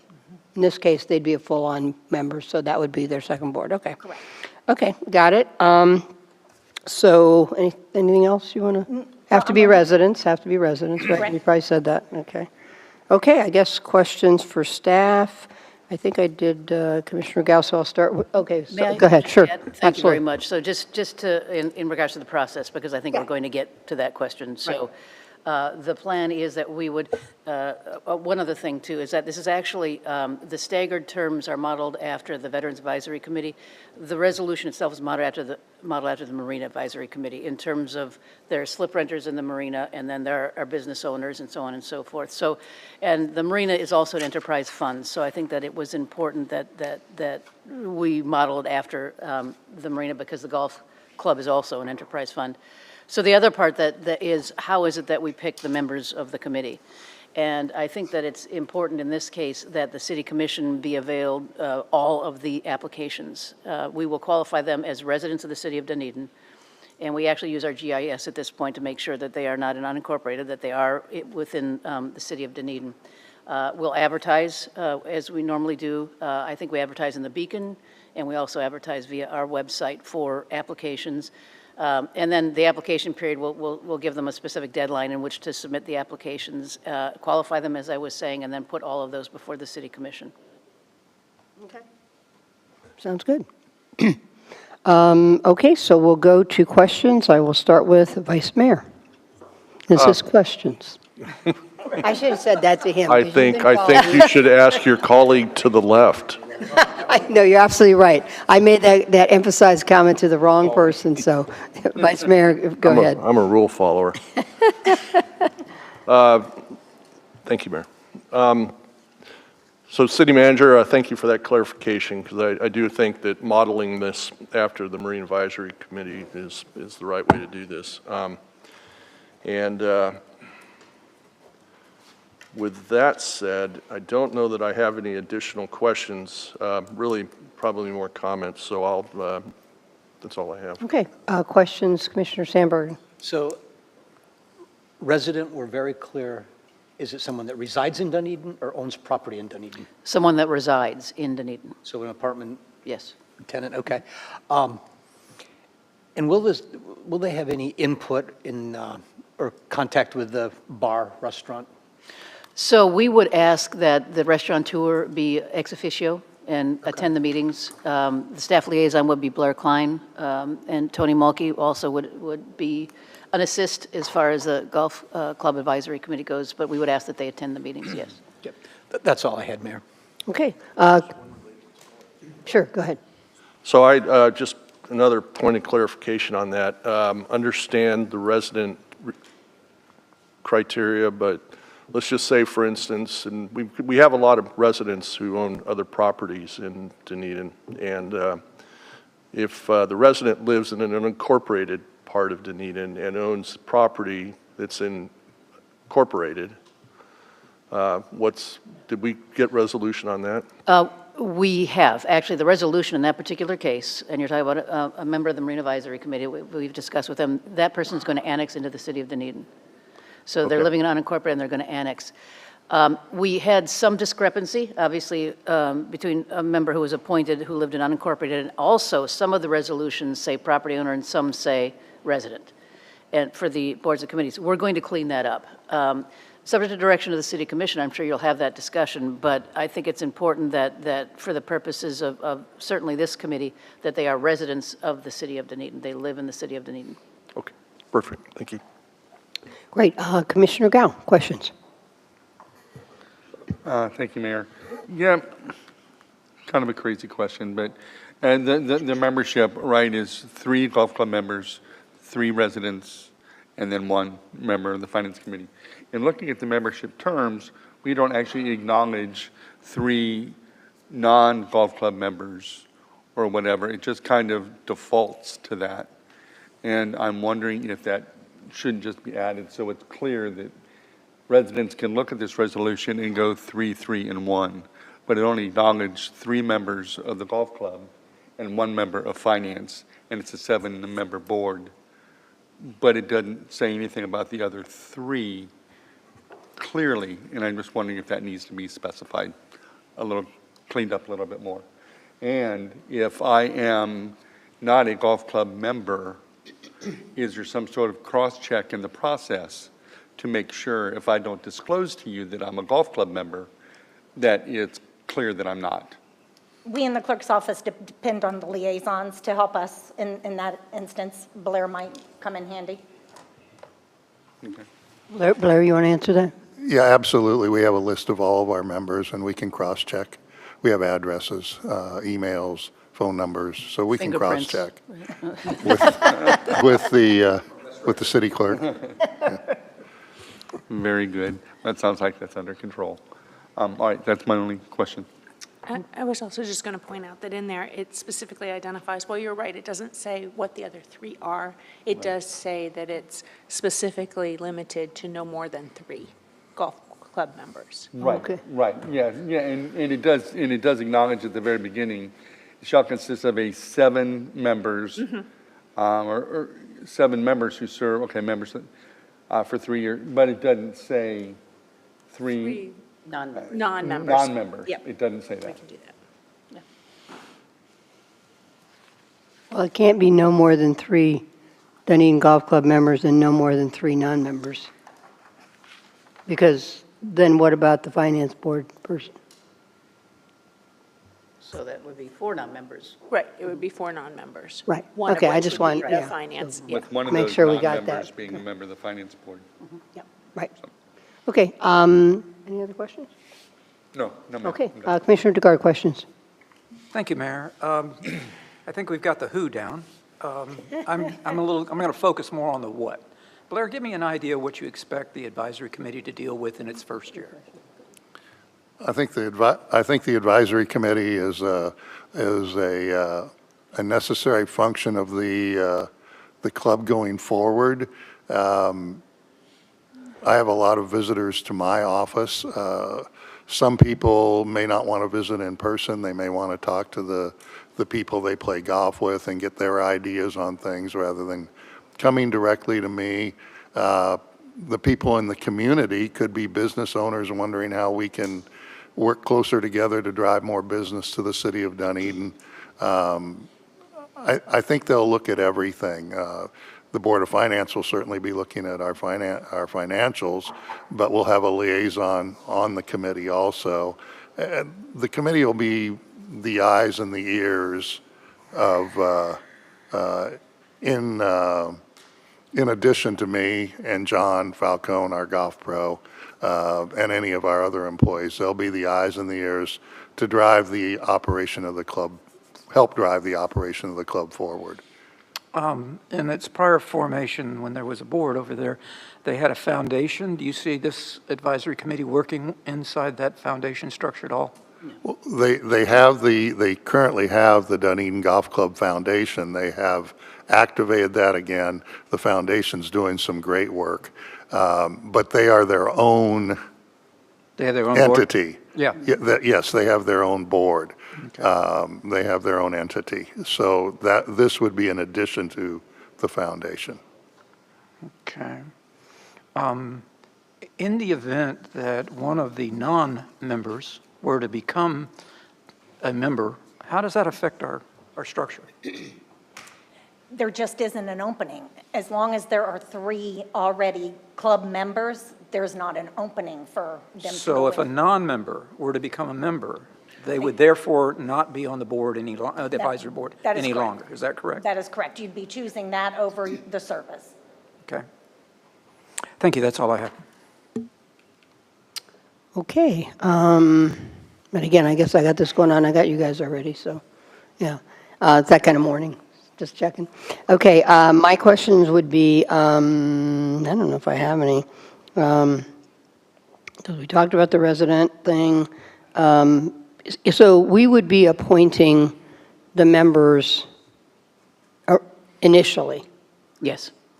and we could continue that, right, versus do a practice where, now we have the board recommend to us, but we could continue to just control that ourselves and not have a recommendation come from the board, just keep that under our purview, correct? Yes. Okay. Do you think that would be a good idea? Yes. Okay. All right, so, let's see. And you said one of the ex officios you were thinking potentially could be the restaurant manager or Zach himself. And you made a good comment about business owners. Maybe, who would you see as the other logical ex officio? Would it maybe be a Dunedin business owner that maybe doesn't live in the city but can advise? I guess it could be. I was Could be thinking anybody, more I know, of but- business owners in the form of being the 3 non-residents, or the 3 Right, resident, right. not But they'd also not have golf to be a club owners. residing resident too, which Right, we have plenty of right, those, so I mean, right. it's not like we don't have that. A lot of our owners live in the city. Okay, that's all I have for questions, so I will open it up for our public comment, and so anyone in the audience wish to come forward and speak on this item? Okay, how feeling? There we go. There we go. Okay, name and address for the record, and 3 minutes. Yes, Kevin Janiga, I live at 1107 Palm Boulevard. Yeah, so I'm very pleased to hear that sounds like we're in the process of forming an advisory committee for the golf course. And again, I want to thank the mayor, the city commissioners for having the foresight to redo the golf course and restore it. As you're seeing, we're getting lots of accolades for a wonderful, wonderful restoration of Donald Ross course. With that said, however, the course was in pristine condition when we first opened last year. It has deteriorated significantly, unfortunately. We've had problems with a fungus in the spring. We had a drought situation where we couldn't water the fairways for 3 or 4 weeks. And now we're dealing with an algae situation. So our greens have deteriorated rapidly. We're also having a lot of lack of attention to detail with our bunkers. And we're on our 4th green superintendent since DTE took over in 2022. So we have no continuity with our golf course maintenance. Fortunately, we have some members. One of them right behind me is a former golf superintendent for 40 years. We also have a lot of knowledge, a lot of people with a lot of business experience that are golf course members. So I think the advisory committee can help out quite a bit. But I know we have come up a little bit short with our revenue versus what we have budgeted, and I think some of that is related to the fact that the course conditions aren't commensurate with the design and the restoration of the golf course. And I think the advisory committee could go a long way at providing some accountability. As Commissioner Dugard mentioned, what's the scorecard? We don't have a scorecard at the golf course that I'm aware of. So we'd have no way of measuring whether the golf course is improving in condition or deteriorating in condition right now. And we lack some of the processes, the procedures, and protocols that you see at some of the top-notch municipal golf courses around the country. We should have an annual maintenance plan that's detailed week by week. I'm not aware that that's been implemented. We don't have golf maintenance standards documented at all. So these are all things that the Golf Course Advisory Committee could bring to the forefront to ensure that this wonderful resource that we put over $6 million in maintains itself in top-notch condition and maintains the destination golf course that we all wanted it to be. So with that, I would love to be on that committee. I'll certainly apply for it. And I think we have some other members that would also be great assets on that advisory committee. So thank you for your time. Thank you, Kevin. Does anyone else wish to come forward and speak on, to this item? Sure. Name and address for the record, and 3 minutes. Hi. Good morning. David Smith. I reside at 1970 Canadiana Court. I was lucky enough to be the first new member when the club reopened in January of last year, and it was in great condition, as Kevin said. I won't repeat a lot of what he said, but just want to reiterate it, and I see tremendous potential to go beyond where it is today. I think the commission can bring a lot. The people that I know want to put time into something like this. I would certainly like to be a member of the committee, and recently was appointed president of the Osprey Group at the club. So there's roughly 45 members of that I could get some input from them and bring all of that to the committee. The survey we talked about before, I mean, that's not that survey, but something like that also could be used within the committee. There's just so much potential because the redesign was great, and I certainly encourage this committee to go forward. That's all. Thank you. Thank you, David. Appreciate that. Anyone else wish to come forward? Sure. Okay. Name and address for the record in 3 minutes. How you doing? Very well. My name is Kyle Canny. I live 2325 Tiverton Court. That's 3 cul-de-sacs from the 11th tee at the course. I was the superintendent for 50-plus years, the last 25 of which I was president of a management company that operated 36 holes in Oxnard, California, along with 2 football fields that Al Davis had built for the Raiders when they moved down. And the Cowboys still use those fields. This golf course, first of all, you're to be complimented on what a great job that renovation was. The restoration, really, it's not a renovation. You guys returned that to just an incredible golf course, and it is slipping downhill. I was a member before I got my knee replaced, and so I let my membership slide. I am now a member again. And yeah, the potential of this golf course is just as high as it can be. But there are a lot of things lacking. I think there's no way to verify what you're paying for in the maintenance end of this. And you need to be able to do that. There should be a business plan with projections of what is going to be done, what it's going to cost, and what it's going to produce as far as revenues. And yeah, I would love to be on this committee. So, thank you. Thank you. Okay, anyone else? Come on down. Name and address for the record in 3 minutes. How you doing? Good morning. My name is Kathleen Sands Martin. I reside at 428 Orangewood Drive in Dunedin, Florida. I wasn't going to come up here, but it sounds like everybody's campaigning to be on the committee. So as a citizen, I would like to recommend myself. I love it. Thank you very much. That's great. That's great. Okay, anyone else wish to come forward and speak on this issue? Okay, seeing no one, I'll close that, and I will ask the city manager, maybe you or Blair could just comment on the comments about things going downhill. Yeah, absolutely. And I'll let Blair talk a little bit about the condition of the course. But I will say that it is an exponentially better condition than when we took it over, period. So this has been a massive investment from the city of Dunedin into that golf course. We have had rave reviews from just about everybody who has visited it. We are continuing to put resources into this course commensurate with what we can afford to do. Last summer, we were watering that golf course, but as I explained to Fairway Estates last night with the mayor, we were also concerned about our consumptive use permit as well, the potable water issue. There are continuing competing resources in the city that we have got to address.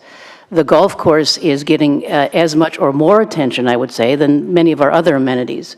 And so when I hear that it's slipping, first of all, I disagree with that, but when I hear that it's slipping, we are putting as many resources into it as we are able to do, given the enterprise fund. And again, we're not using general fund money for the golf course. So it's a business, we're running a business. And we're running the business as best we can, given the resources that we have. But again, I'm going to say that the condition of this golf course, between now and when the city took over full operational control, is 100% better.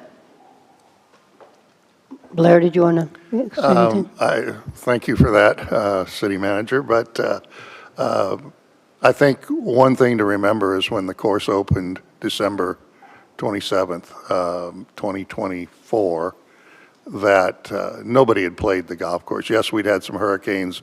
Grow-in was very challenging, but the areas that were grown in, nobody had been on it. Now we've gone through a full year of play. We're back into cold weather, which we also had last January.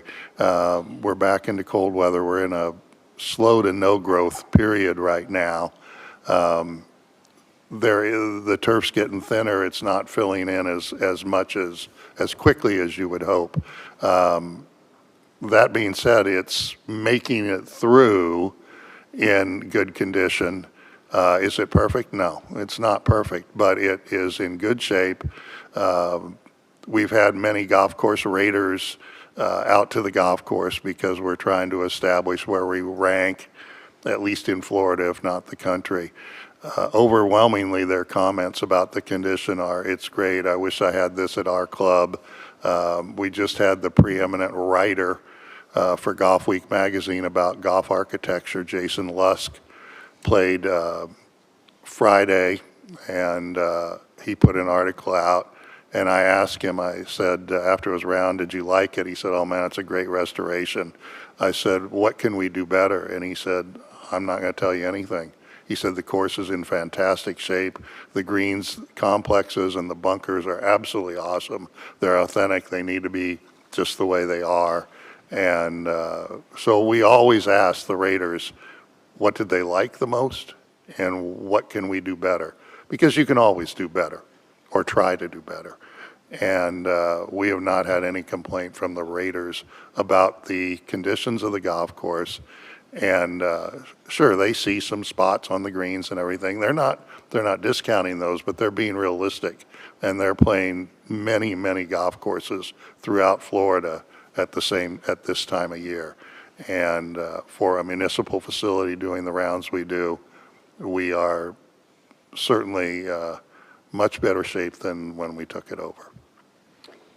I was just going to say, Jennifer, it might be good when it's warmer, not now, to take the commission on a little drive around the course and just get updated on it. I know we're going to see the updated numbers, so it might be appropriate for you or Blair or both to take us around in a group and just kind of see it. That way, we can kind of... Can I play when we're... No, that'll take too long. That's right. You can have beverages on the golf carts, though. No, just okay. So, all right. So, sure. One more question. It was right now 100 years ago when we were building this course. What are the plans for the centennial? Oh, We've begun discussion.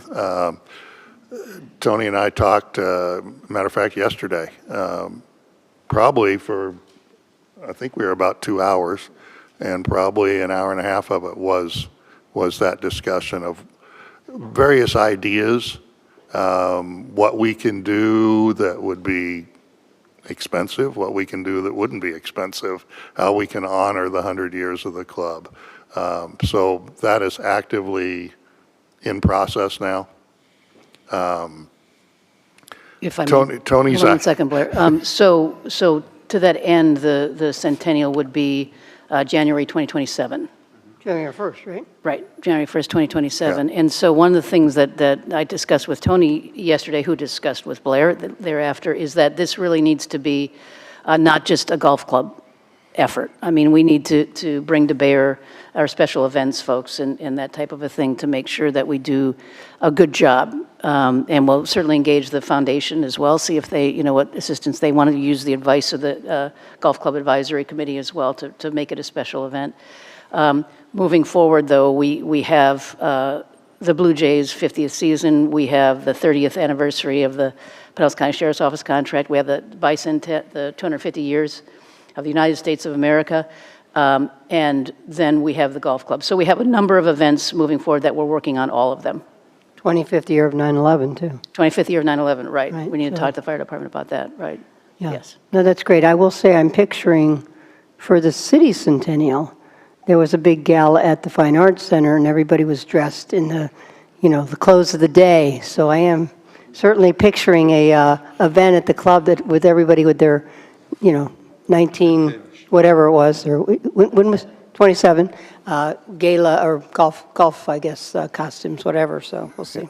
That was Tony's suggestion yesterday. Okay, good. I had to Google the Good. flapper outfits, Yeah. and no, I'm not going to wear one. But keep in mind, when this club was being built, Dunedin was not the size it is today, and this was really big news in the city of Dunedin. There was great plans in the beginning, and we need to have really big news for the city of Dunedin for January 1, 2027. I do, and I'm glad you brought it up. I actually had it written down, Commissioner DeGarden. I forgot to say it. So you kind of beat me to the punch, and I'm glad you did. But it is a way to make our whole community feel like it is their club. So that's great. So, anything else, Commissioner DeGarden? Okay, anybody, final question? I'm going to go to comments. So, did you have a question? No comments. Okay, so I will go to Vice Mayor for final comments. Thank you, Mayor. Well, first and foremost, I greatly appreciate the experience and the history that I'll call them candidates for the inaugural golf club committee. So thank you. And I most certainly appreciate bringing up the aspects that we need to focus on going forward. And with that said, I'm in favor of this. I think this is the missing piece to the puzzle, and very much looking forward to the future. And then of course there's the 250th, the 100th celebration. And I just have to say that the city of Dunedin is always looking for another excuse to have a new outfit. Thank you. I can see Claudia already working on what you're going to wear. Okay, Commissioner Sandberg, and final comments. I just want to say thank you, Tony and Blair. And it's really encouraging to hear knowledgeable people come up and tell us, I'm the world's worst golfer, but I can sit up here and help make decisions based on what you and Kay are, bringing before us. And I fully support this. In fact, I wish it could start tomorrow and get this thing in place and hear from the residents that are out there actually playing and understand what's going on every day at the club. So I'm 100% in favor of this, Mayor. Great. Okay, Commissioner Gao? Thank you, Mayor. Oh my God, there's so many people to thank. Certainly, Kevin, you're one of them. You've kind of been driving this train for quite some time. Tony, Blair, staff, Jennifer, Mayor, everybody. It's nice that we're finally getting here. We've been talking about the advisory committee since the beginning as well. and the idea that there needed to be some sort of representation. If the board was going away, then what could it be replaced with? And so it's just nice that it's finally on the agenda and we're seeing it come to fruition. So thank you, Mayor. Okay, Commissioner DeGard. Thank you, Mayor. It goes without saying that the golf club is one of the city's great assets, and that we need to treat it as a great asset. It's got a long history. We need to honor that history, and I see that as a good focus for the advisory committee, as soon as it's formed, to review the possibilities and make recommendations on the possibilities of how we celebrate its 100th anniversary. Yes, it's going to be competing with a number of activities in the community at the same time, but that makes it no less important, and therefore something we need to make sure is properly addressed. And I think with the city's communications department, the new advisory board, and the expertise of our staff, that we can have an event that's worthy of what we've got here as a treasure. There are some concerns out there. By the way, I've noticed a pattern amongst golfers, though. If you talk to a golfer about the last golf course they ever played on, even if it was one they played on yesterday, they can find ways to improve it. It's just the nature of golfers. That's what they do. And I get that. Perhaps that's why I'm not a golfer anymore. I'm not real sure. But I admire the work that's been done on this. You got to remember that just a few years ago, we were questioning the go-forward possibilities of the golf club. And we're so much further down the line than that. We know it's going to be a continued asset in the community, and we know it's going to be something that we have to invest proper resources into. With that being said, I'm fully in support of the advisory committee. Yeah, I'm going to start out by kind of where you left off, which was this was a huge investment for the city. I certainly was one that thought we can't just jump every other capital project and throw this kind of money into the golf course. But as it moved along, it was too big of an opportunity and really a risk.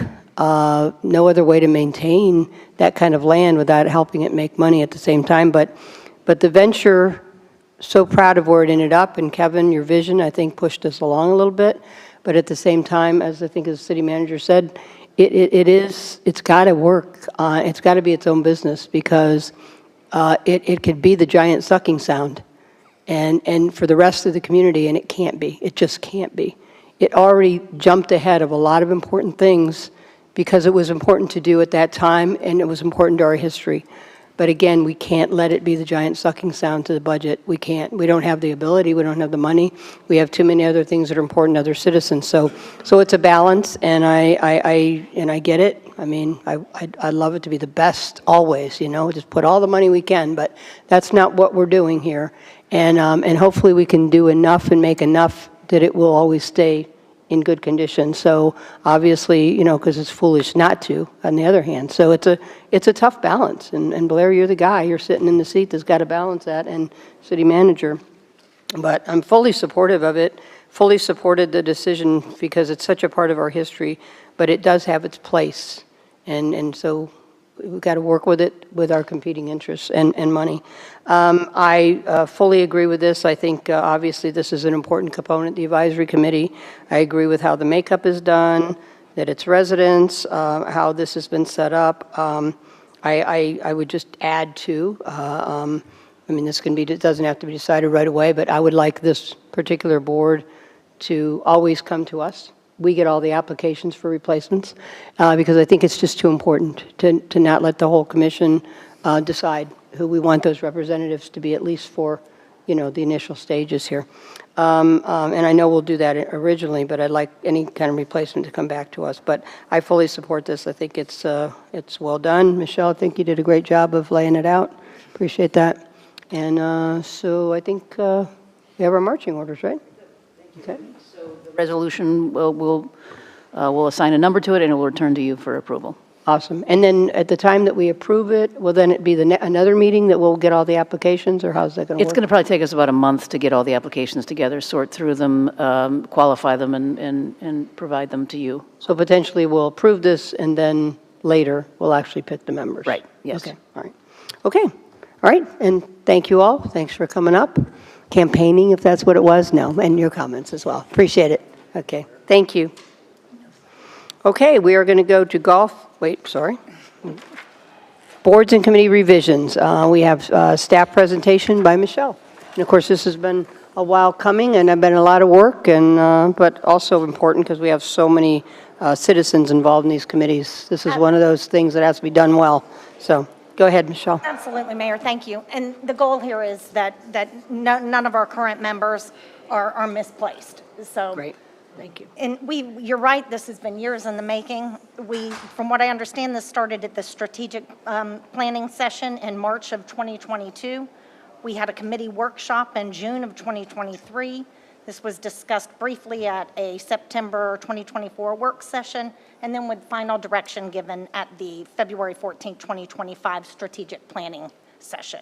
Since that time, we met with the staff liaisons on April 17, 2025, to run this by them, give them some time to give us their input on, specifically on the duties, the function, purpose, scope, things like that, so that we feel as though we've got some logical groupings, we've taken a good approach. Even those, some committees were struggling, some were not. It just seemed to be more aligned, and we're trying to prevent any overlap. So this is what we've come up with all of those things in mind.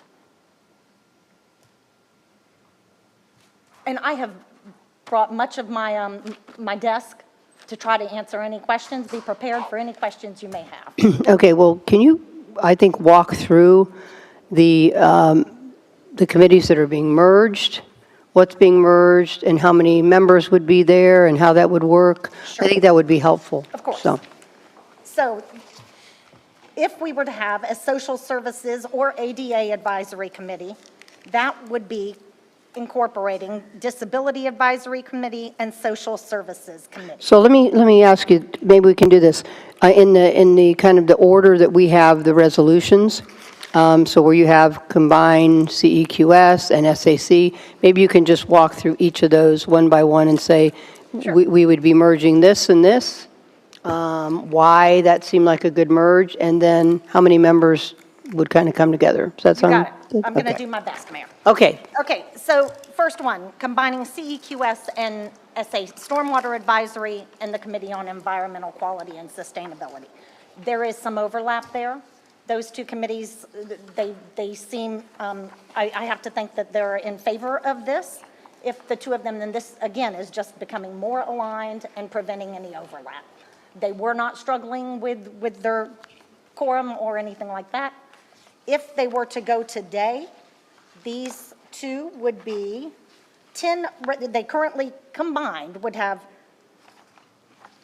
let me make sure I'm on my right one here. 10 regular members between the two. Now, 9 total would be what we'd want to get to, but if they were to merge today, they would have 10 active members. I think it says 23. How is this possible? Yeah, that's okay. I think it says 23 members, and it would be reduced down to 9 over time. CEQS, so yes, so 13 members are currently on CEQS, 12 member, but they do not have that many currently. Currently, CEQS has 6 regular members. Oh, okay. And 1 alternate. Okay. Stormwater, 10 members. So Okay, so they actually have less than what's listed in the, that would be currently 16 regular members and 1 alternate. okay, all right, And the so, goal would be to get to 9. so what's actually in the resolution is the highest number that they could have, What's actually. but not how many they do have. Or it could be that this has been a moving target. It Got it. could So be some that people that's could what have they dropped have off. Okay. At that moment. Okay. Okay, so, That would be merging CEQS and Stormwater Advisory. let me ask the commission, do you want to have Michelle go through all these? Or if you have any questions about the merging of any one, do you want to stop at each one and say, hey, do you have any particular questions? I'm okay with just going through the list and. And then ask questions? Yeah. Okay, great. Okay, so we'll let you go ahead. Everybody good with that? Okay. So then our next one is going to be Causeway, Hammock, and Parks and Recreation. So Hammock, of the three of those, Hammock is struggling with some quorum. Let me get to that one. Hammock currently only has 3 regular members and 1 alternate. Causeway, 8 regular members currently. Parks and Rec, 8 regular members and 1 alternate. If those were to combine today, that would be 19 regular and 2 alternate. Okay. And again, those Causeway and Parks and Rec, they're not struggling, Hammock is. Hammock currently does not have quorum to meet. Okay. If we were to go to Disability and Social Services, Disability has not met since June of 2023. Social Services met on January 20th. They currently have 7 regular members. Disability does have a couple on the roster, but it's been some time since they've been reappointed. And Disability struggled, and that was one of the meetings we had as a committee workshop in June of 2023. That was with the Committee on Aging, the Disability Committee, and Social Services, just trying to brainstorm ideas. If we were to move on then to Edgewater Drive Advisory Committee and Public Safety, Edgewater Drive, both of those are meeting regularly. Edgewater Drive last met on January 22nd, Public Safety on January 15th. Right now, Edgewater Drive has 6 regular, 1 alternate. Public Safety has 7 members, so that would be 13 and 1 alternate. So question on that. Actually, this pertains to all of them, really. How much, I'm assuming this was discussed in all of the committees in the interest of... So with the liaisons, this has been disseminated through the liaisons to the committees, and that has been progressively going on since we met in April, since that liaison meeting on April 17, 2025. From what I understand, their committee should not be surprised that we are having this discussion. Okay. Have we received any... So can we hold till she's finished, and then I'll start with you? Oh, sure. Okay, sorry. That's okay. Okay. Yeah, go ahead. And then, now moving on to the 2 recommended sunsets, that would be Public Relations, the Public Relations Advisory Board, and the Youth Advisory Committee. Public Relations, I believe, the purpose, once Sue came on board, got her team on board and now has a firm handle on our marketing, our branding. Their purpose has somewhat been fulfilled. Youth Advisory does struggle with quorum, and that's a tough one to prevent sunshine. They tend to communicate with one another. They're 12, yeah. Right, yeah, so that's tough. Okay. And those are our recommendations, but I do have plenty of gear here for questions. May I add? Sure, go ahead, City Manager. So I think that it's important to note that when we discussed this in April at the April workshop, the commission was very concerned about our volunteers on committees who've been working hard, for some of them for a number of years, to support and advise the city commission. So our recommendation does not encompass anybody being forced out or asked to leave a committee. Everybody who's on a committee now would remain on the committee, and then as they are termed out, then we would not fill that until we get down to the quorum that's required by the resolution. Okay, I will go with questions, so I will start with Vice Mayor. Thank goodness I jumped the gun on that, so I apologize for ignoring my... I was going to harass you about, you're the first one that said, no, let's wait. I knew that, and I'm beating you to the punch. But you're good. It's hard to keep those in sometimes. So anyway, in the course of this, in socializing this with the committees, was there any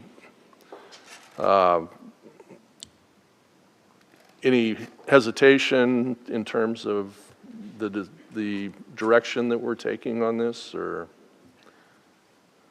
Not that I'm aware. Hesitation, I'm sorry. Well, just any pushback, any? I can tell you, although I have received resignations, none of them referenced this. 1 or 2 did reference that they felt like they were in limbo, waiting for something to come to fruition. Okay, no, that's fair. Okay, that's all the questions I have. Okay. Commissioner Sandberg, questions? So looking at that Parks and Rec Committee, after special events, do they also have input on maybe the athletic fields, soccer fields, baseball fields? If so, is that something maybe we could consider adding? Sure. Okay. Anything, what you see there in green, those are just things to consider when Okay. we think about these Okay. revisions. Good. No, that would be the only question I would have. Thanks, Mayor. Great. Okay, Commissioner Gao. Thank you. Michelle, I noticed as I was going through these, that some of the titles of some of the committees have the word advisory, and some of them don't. And so I just wanted some clarity. Some of the committees being proposed have the word advisory in them and some of them don't. So either I wanted to have some clarity or why there might be that distinction, or request all of them for just clarity's sake, have the word advisory or have advisory removed. And I think one of them was like Parks and Rec, just as Parks and Recreation Committee, as opposed to Parks and Recreation Advisory Committee. And Commissioner, I certainly agree with you. I like that for consistency as well. We did not, these were the recommendations brought forward by the liaisons. We highlighted it just to leave the titles up. Anything that you saw highlighted, that was for you all to discuss. So I agree that for consistency purposes and for messaging, Right. to include the word advisory on any new titles would be preferable. That's good. all right. And since it appears that we have options now, leave it in or remove them all, I would propose we just add advisory to those that don't have. Just historically, that's what we've always called them. That's the way we think of them. And I think it gives a sense of purpose on why they exist for the resident standpoint, that they are there to advise us. Okay, so I don't know how we would make that change or whether we need, and I'll let the mayor deal with the heavy lifting there. And then with the youth advisory sunsetting, or that's the proposal, to me, there's so much value in these advisory committees. I think it is one of those things that separate the city of Dunedin from other cities, and that we are consistently asking between advisory committees, surveys, how are we doing, what's important to you as a resident in the city? And so I'm concerned that we might be losing that with our youth. And so if this advisory committee sunsets, what is the mechanism now to engage our youth to make sure that, one, that they are valued in our community and they have a voice in our community? Sure. Commissioner Tony Mulkey, Parks and Recreation Director. We're going to continue to engage with the youth to try and form positive programming and bring that forward to the commission, that feedback. What that looks like right at this moment, I can't tell you, but it is a priority of ours. As the clerk mentioned, the sunshine laws and the procedure, while we certainly want the youth to learn that, in practice it isn't always perfect for that. So we'd certainly have that engagement with that age group, especially coming up through their teens. That's a tough one to kind of engage with, and we certainly want that feedback. So we would be committed to getting that in a valuable way that could be shared and disseminated, whether it's the formalized committee or some type of team board that we work with through our programming. I think we'll be able to accomplish that. Okay. I was going to say library, too. They're very active teen volunteer group, so.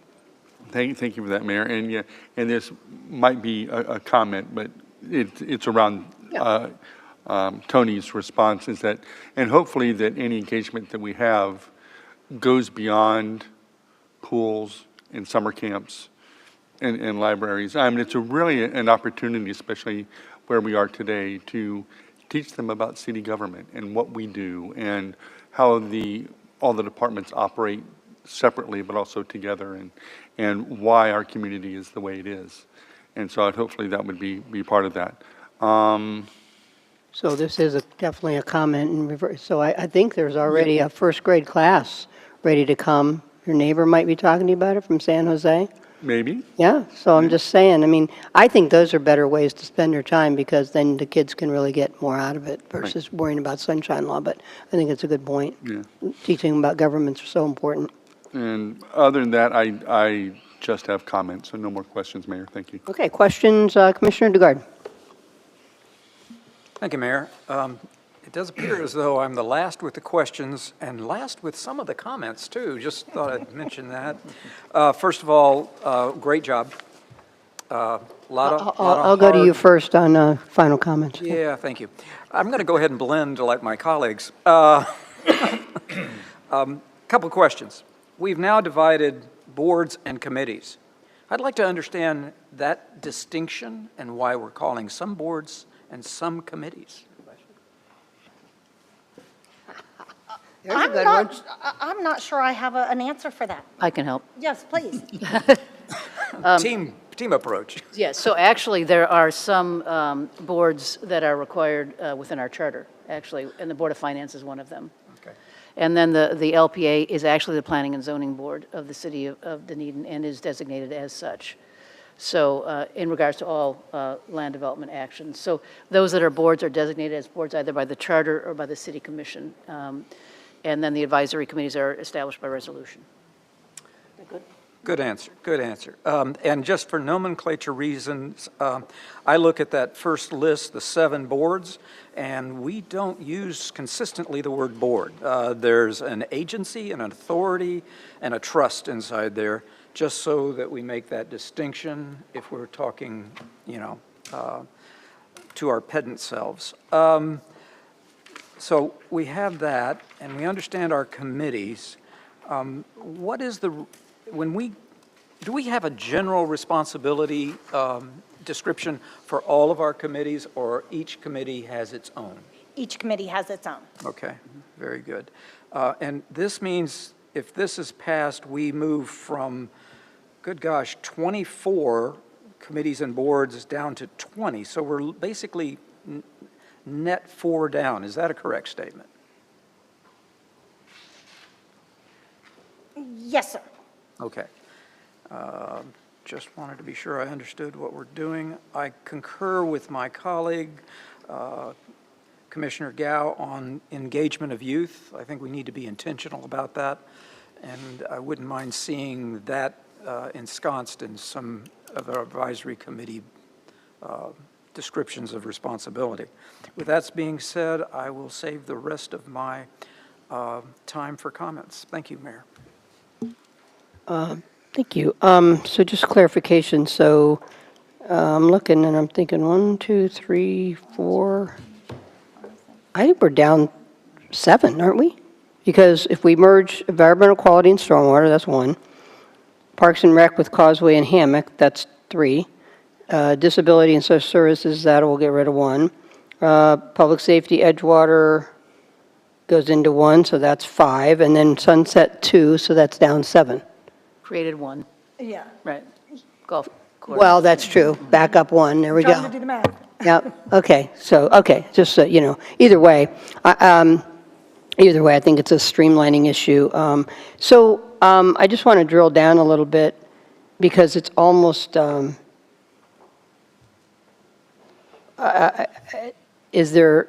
has to be some pushback somewhere of someone feeling like, seriously? If I had to name one, Yes, Causeway. the Causeway. Okay, and what are their concerns about being merged into a Rec and Parks Board? Maybe losing Or their wait, voice. is it Rec and Parks? Yes, Parks and Okay, yeah. Recreation Advisory. Go ahead. Maybe losing their voice. Causeway's pretty specific. They'll get watered down. Their message will get watered down. Okay. Yeah, and so what would be, Tony, what's your response with that? Sure. We've had feedback both with the Parks and Recreation Committee as well as the Causeway Committee, concerns about the organization and how that would function. The Causeway's concerned, obviously, they want to make sure their issues get considered front and center. And one of the things I think we need to do as liaisons with the city is make sure that we help guide the agendas and the actions on there to make sure that the room is carved out for causeway issues or hammock issues or. Kind of or like a standard agenda item or something, or Correct, causeway so- issues specifically or something? Yeah, I think just kind of going through the meeting protocol with the committees as a whole and really making sure that's structured and actionable. Meetings that end up discussing things without action are somewhat pointless at times. So we want to make sure that we're moving things forward. Everything's getting considered that the constituents want to be included. One of the things that I've seen is while they're very specialized focus on the causeway and the Dunedin Beach and things out there, macro level, when we're trying to plan, we want consistency. We want those voices on if it's the Dunedin Trail or the Pinellas Trail or the Dunedin Causeway Trail. We want to make sure we're consistent with that. And if it's system-wide and kind of that umbrella under Parks and Recreation, we're going to have a better shot at Right. that. So in a sense, so it's not, everybody's not siloed. Correct. You're thinking, everybody's thinking about the same issues together, because there are plenty of crossovers, you're right. Absolutely. Okay. Any other area of, I mean, if you miss one, but anybody else that comes to mind when you think about, that's crazy, why are they doing that to us, da-da-da-da-da? No, ma'am. Okay, all right. And I'm sure, I mean, obviously it's something new, but I mean, I have to say, I heard a lot more as we started this about, we don't have enough mission, we don't have enough purpose, what are we supposed to do? Obviously, a huge part of the driver of this wasn't just the efficiency of it in so many committees, but it was also so the people that were serving felt like they were really on something with meat to it. So, and as somebody who used to be on the staff, it's a lot to handle all the committees. So it's also efficiency from that end of things. So, okay, let's see what other questions I have. Looking at all these, and I know residency is in all these, and I know we had the residency glitch, and we talked about it a little bit with the golf club. So then do all our committees then have the residency clarified now that you have to be a resident? No, ma'am. There are two that do not mention residency. That is local planning agency and architectural review committee. And why would that be? Why would there be? Well, Architectural Review Committee, actually, Architectural Review Committee, and that is one that was created. We're thinking of ones that have been created in the last few years. And that is because you seat those positions according to discipline. Like there's a landscape architect, there's an architect, I believe there's an engineer, and a planner on there. And there is a possibility that we may not be able to find those positions as residents in the city of Dunedin. They may work in Dunedin, they may, be a professional architect in Dunedin, but they may not live in Dunedin. So we wanted to allow ourselves a little bit of flexibility in appointing. And as far as the LPA goes, I do not know why. It doesn't stipulate, it certainly should. I think my suspicion on that is that you were probably just following the statute and using the statutory language, which doesn't have a residency requirement. But we could have easily had that, right? I mean, I think you probably could, but I'm just saying, I think that you were following that within the statute. Right. Because that is one of the statutory delegated committees. okay. So I don't know. I mean, I think we should at least look at that and, maybe consider that. Not necessarily right now, And but. Mayor, I will say Yeah. there are others that have exceptions. Right, like, That allow for one member to not be a resident. And those accept arts and culture, disability, committee on aging, hammock advisory, parks and recreation, and military veterans advisory. Those all have a very small window of exception to the resident. because of a certain skill set Yes, that ma'am. somebody brings? Correct. Okay. Correct. All right. Well, I just think that since we're looking at our committees, we should look at those at things and try to create as much consistency, just like you said, with the advisory. It was a great catch. I just think as much consistency that we have, so we don't have the glitch that we just had on, non-residents being on the committee, so. So just for a point of clarification then, Not that we don't love our non-residents. I mean, they're in our programs, but they're not the We taxpayers, don't so. love them as much as our residents. We can say that, right? Yeah. So just a point of clarification, Mayor, as we bring these resolutions back to you one by one, you want us to look at that particular requirement as it relates to that committee that we've consolidated? Yeah, that's probably a good Okay. idea. Don't you guys think? Right. Okay. And Mayor, if I can, just because it piggybacks to your question Yeah. and Oh, your comment. Then I'm going to go to public comment. so. Okay, when it does, and Jennifer, you might have been answering that question, but for your comment on there are some special situations within an individual advisory committee. Are any of those advisory committees that you mentioned being combined? The one, disability, hammock advisory, Right. and parks and recreation. Okay, and so I guess, yeah, as you're combining them, look at that specificity, and if it's no longer needed, then take it out, just if anything for consistency. Or if it is, make sure when it comes back to us, that that's pointed out and this is why. Because, just like the golf one with the ex officio members, I mean, you can have somebody there for expertise as an ex officio, but they're not a voting member. Right. So, anyway. So, but yeah, so as you look at that, that'd be great. Okay, I'm going to go to public comment. Anyone in the audience today wish to come forward and speak on this issue? Come forward, name, address, and 3 minutes. How are you today? Long wait, right? See who's left here. Yeah. Good morning. Nancy Schmidt, 1380 Daffodil Place. And I'm glad I was able to come here this morning and thank Joe for sending out a reminder memo. I am the current chair of the Causeway Advisory. Just a couple of observations and comments. We were told that a tremendous driving force to this was the amount of time that the staff spend on all these committees. And I just wonder if it was ever considered to make them every other month, maybe cut down on some of these meetings instead of just combining everybody. So that was one thing. And I know a lot of the committees aren't particularly active. And so I think sometimes you just get a waning number of members. Ours happens to be particularly active. And you mentioned the Causeway Advisory is having some concerns. I think there isn't a member on the Causeway Advisory that is for this. I mean, we all have great reservations that what we're working on the Causeway is just very unique. We don't see ourselves merging with any of the other recommendations. And as a citizen, when I first considered signing up for a advisory committee, I took into consideration my background, my interests, where I thought my voice might be of some value, and that's how I wound up on this committee. I'm also on the Marina Advisory because I'm a very active voter as well. So I just don't see myself, honestly, on some of these other committees with the same level of interest. And I know there has been some discussion how it could be structured so we'd have a voice and we'd be able to deal with the issues that are important to us, but it's just not the same. It really isn't. If I was signing up for a committee today and these were all in one, I'm not sure where I would fit with all three of them together. So anyway, my comments. Thank you. Thank you, Nancy. I appreciate that. Anyone else wish to come forward and speak? Okay. Name and address for the record and 3 minutes.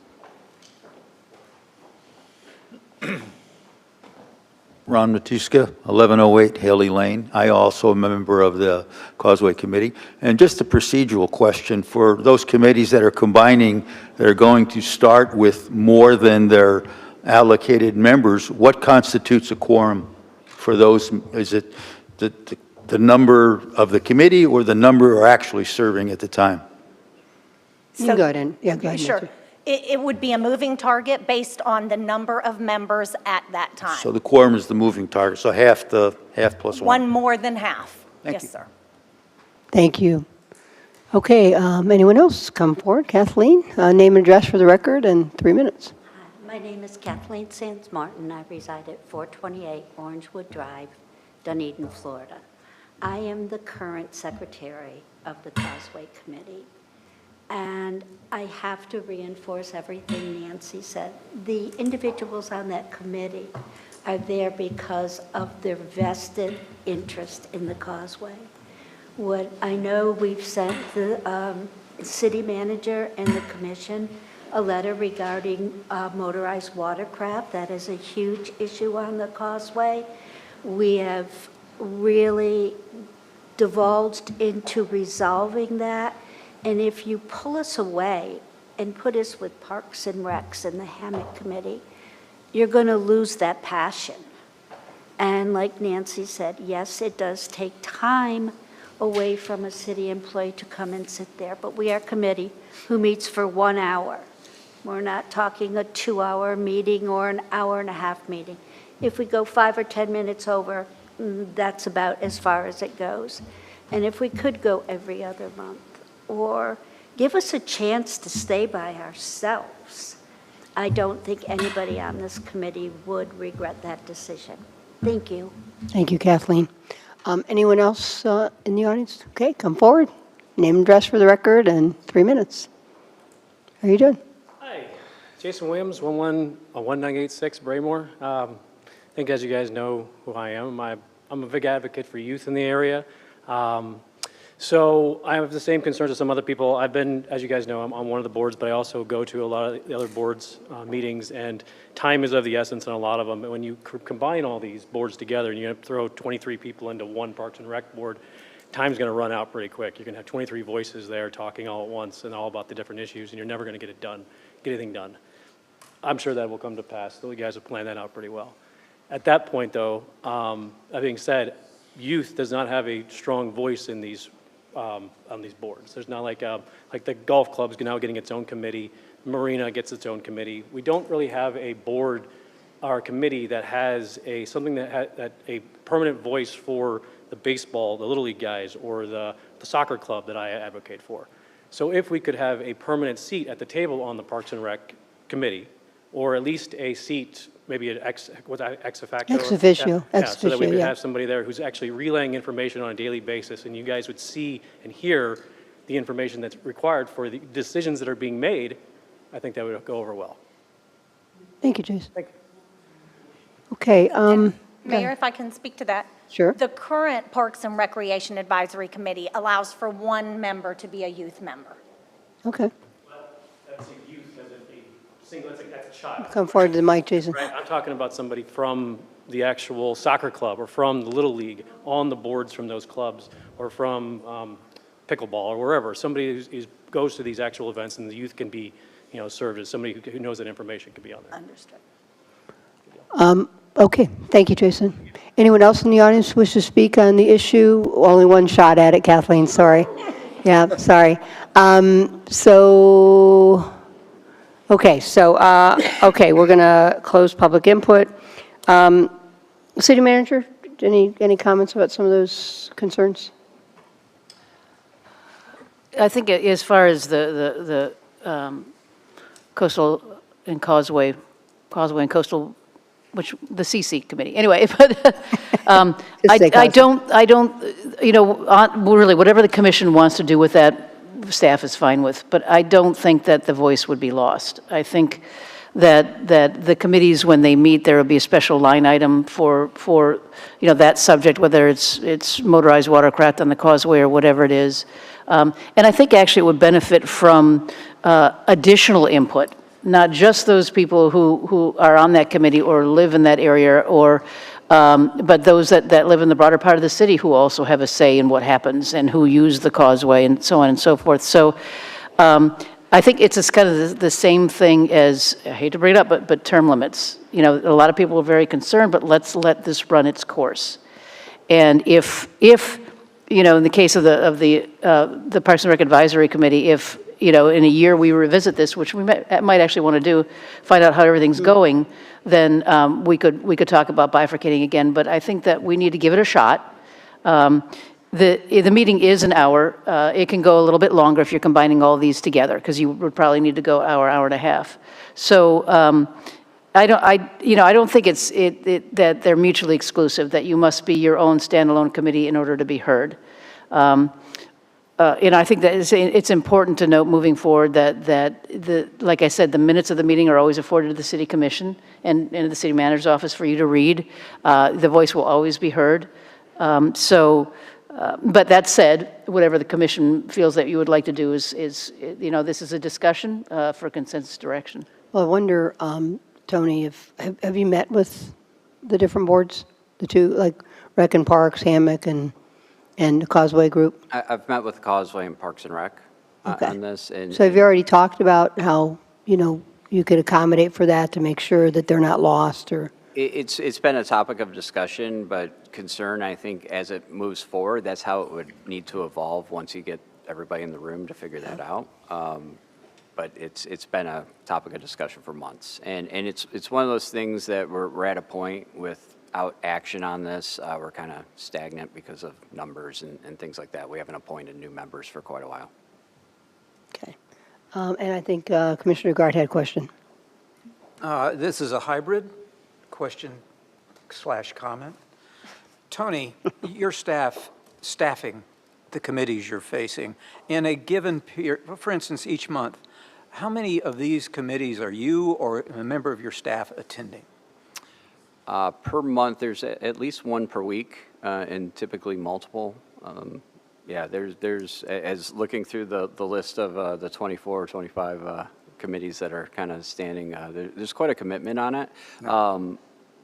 You know, I don't necessarily subscribe to that as overbearing, but it is a lot, and it is sometimes duplicative on the topics that we're discussing, and that's kind of why I said that umbrella or that macro level look at things. I'll finish my end comments. Thank you. Okay. Deciding whether this is a question I really want to ask. Obviously, if there's a specific issue of critical importance that you can't handle on the actual board meeting, I mean, are there any offshoot subcommittees that happen because of that, or just for that issue, almost like a little mini task force? Or is that just adding to the workload? There'd be some challenges with the sunshine and just trying to notice that and put it together. It's almost better to extend and deal with it at the committee level. But again, it does overlap sometimes that something that one committee would be discussing might impact the other. Yeah, I mean, I think the watercraft memo that you guys did, which was very good, I don't think that will get lost no matter what. Even if you had 100 people on there, I don't think it's going to get lost. But I get it. I get your concerns, and you know, I understand. Okay, so on that note, I guess we'll go to comments. And I'm going to start, as I promised, with Commissioner DeGarden. Final comments. Thank you, Mayor. At last, first. How's it feel? Yeah. I'm not sure where to start. Couple things. The reason I asked that question a moment ago was because we balance a very difficult issue here. One is community input and representation up against efficiency and just functional systems. And right now, we're trying to find a way to keep that community representation while also giving voice. And that's a difficult balance for us to achieve. But I believe that's the intent behind this. With that being said, I've also noticed that one of the things that's not represented here, and maybe I'm missing it, and could have been a question that if I thought about it, I would have done it. Actually, the sound is the largest body of area in the city. When you take a look at Dunedin, it says 21 square miles.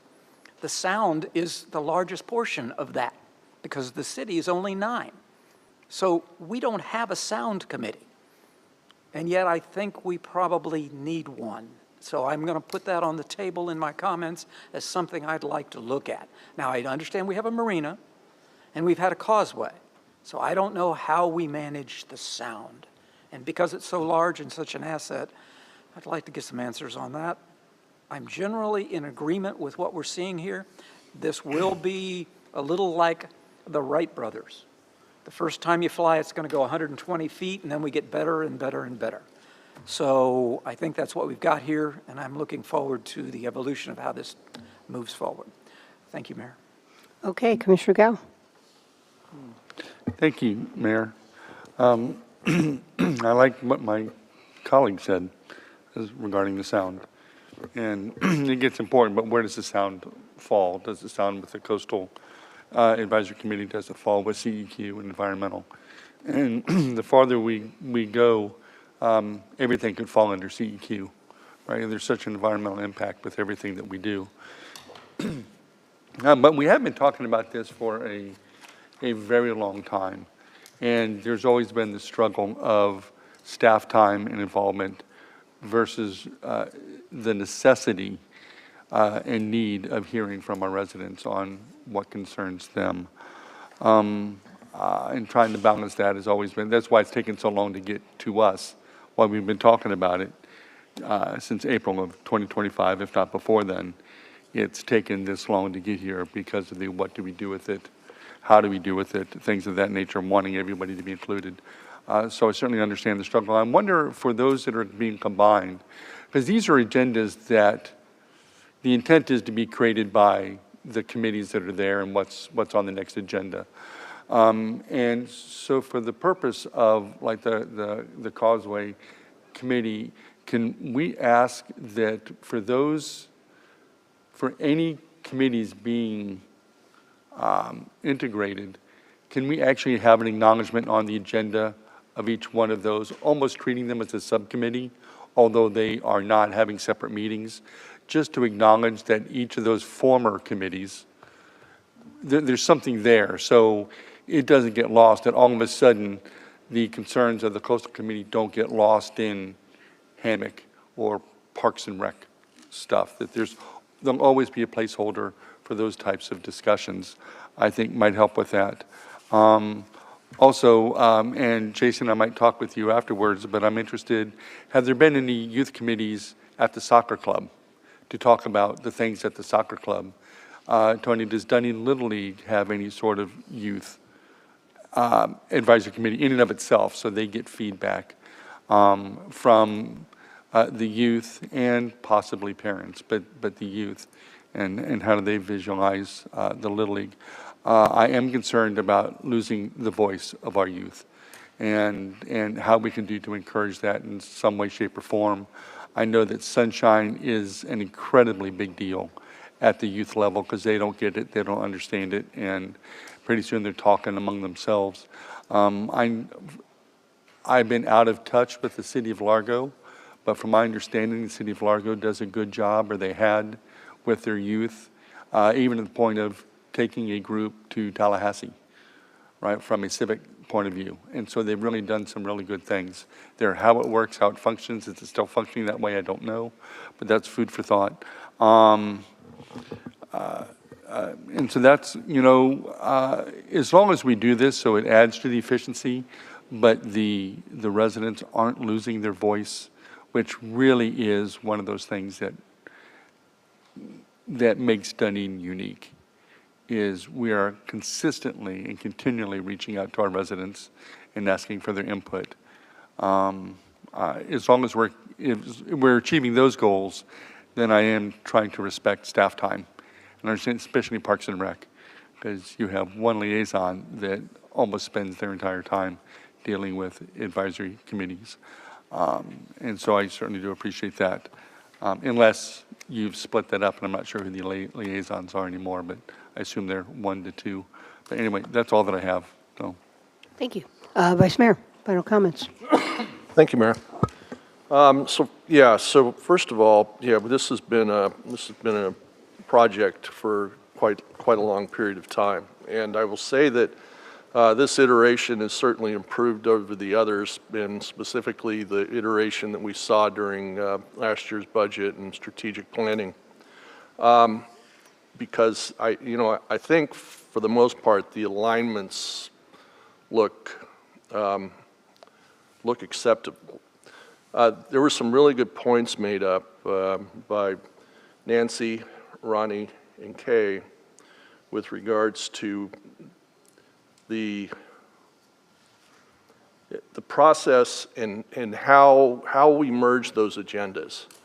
And this also goes back to, what Commissioner Gao just said, and a subsequent unintended consequence of that will be that we really are going to lose some actionable components. And so I think in addition to this, and this is good. This is a good discussion.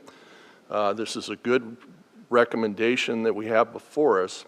But there are some things in here that we essentially, I think, we got to take another look at. First and foremost, I'm in full agreement the Causeway Advisory Committee needs to be standalone because of the fact they have unique and different challenges. And it's, to the point of Commissioner Dugard, it's a large amount of real estate. And I will say so just to kind of name a few of those which are uniquely different to the hammock and to the rest of the parks is first of all, the jet skis. You know, that part of it is, you know, just to drive that point home. I heard from one of the park rangers just recently that the return of the natural environment of the causeway has improved significantly since we stopped letting jet skis drop in on the causeway. And you know, that's a unique challenge. And so I think we need to relook at that part of it, because I do think that they should be still standalone, you know, whether they meet monthly or bi-monthly. But I really appreciate those comments, because that also goes to, you know, I'm picturing these combinations, and I'm just trying to picture in my head how those agendas get merged. And that part of it, I see a lot of dilution. And so anyway, that's my position on that.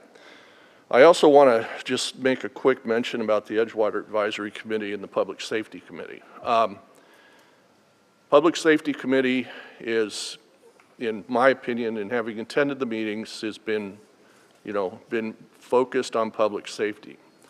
The Edgewater Advisory Committee has been, that public safety is part of what they are concerned with, but there's a lot of other things, and actually there's overlap in the Parks and Recreation area when you start looking at the medium strip and you start looking at, you know, flooding concerns and, you know, those sorts of things. So to just summarize this, you know, I think we definitely need to take another look at the causeway, and I think that part of that, not part of that, but with a similar perspective, we need to kind of approach it from the Edgewater and public safety.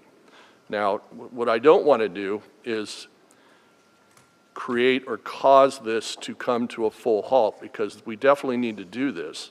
I just want to make sure that we've, you know, essentially addressed this. And the one thing I think probably this has been socialized with the committees to a point, but, you know, we've got, maybe since that happened, like for instance, the Edgewater Advisory Committee has a new president, chairman.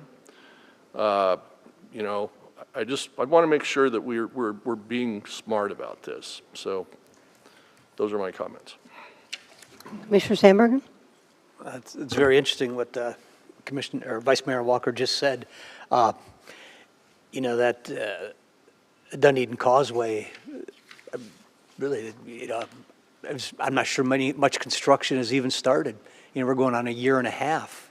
And I would like to see the Causeway and Coastal Waterway Committee stay as its own committee. You know, we're adding a lot to Tony's plate. And in a second, I'm going to add to what Jason just said, probably even more. You know, the jet skis came up, the improvement of the quality of the sea life. I think you guys have done a heck of a good job, and I would strongly suggest that that committee be allowed to stay standalone. I mean, you showed up today, you came forward, not a lot of people did, and there's something to be said about that. And I think there's a lot of work ahead. Maybe a little bit's been done, but man, you know, you can imagine the emails we get and the comments we get, and I'll move on from that, but I think that committee should stay. Jason, when I was the president of Dunedin Little League, one of my biggest problems, I never felt like anybody listened to me. And I would love to see, you know, we talk about the youth advisory. You know, is that the youth themselves, or is that the adults who are responsible for soccer, for Little League, scouts? You know, we can maybe get the input of these youth without bringing the youth in. And so I'm wide open for suggestions on that. And I appreciate where you're going with that, because they're important to us. And, back in the day, we had 400, 450 kids at Dunedin Little League. That was a lot of parents, and there's a lot of voices and a lot of opinions. So I think you may be onto something there, and hopefully we can resolve that. Years ago, I was a committee chair, and we had a meeting called the Council of Chairs. It was at the public library, or at the Dunedin Library, and the chair of each committee got together, and it's funny, tell what their committee did. And it allowed everybody in the room a chance to listen and contribute. And we realized at that time there was some overlap. And, that's just something, I know there's so much on everybody's plate, and I understand your staff. I've been around for a long time, and I know how thin they're spread. And it will streamline and hopefully free up a little bit of time for your people. But, that when we had that meeting, it was a chance for everybody to get together. With that being said, I know this is something we've talked about it's been talked about for a long time, and I'm fully in favor of doing it, but let's take a hard look to make sure we don't overdo it at the beginning. So that's all I have, Mayor. Thank you. Okay. Well, these are my final comments, if you can see them. I'm not sure how they're going to come out. I got 1, 2, 3. Well, first of all, a linchpin for Dunedin is citizen input, community involvement. And so we don't want to hurt that. But if you talk to any other city, county, we're like way off the charts, and we're proud of that. But again, when you go too far off the charts, you water down the input. It's not as impactful because you have too much. And I think, well, I say that. We get it by many things, including our citizen survey, but I think efficiency is important here. Sometimes I think too many committees scattering around doesn't give you the power of the punch that you want. So you have one Rec and Parks committee, and people are all on board with this, and you got a bigger power of the punch versus having, 8 different side subcommittees, right? So I do think that we have to think about that. That's not reflecting what I think about the Causeway Committee. That's just one thought.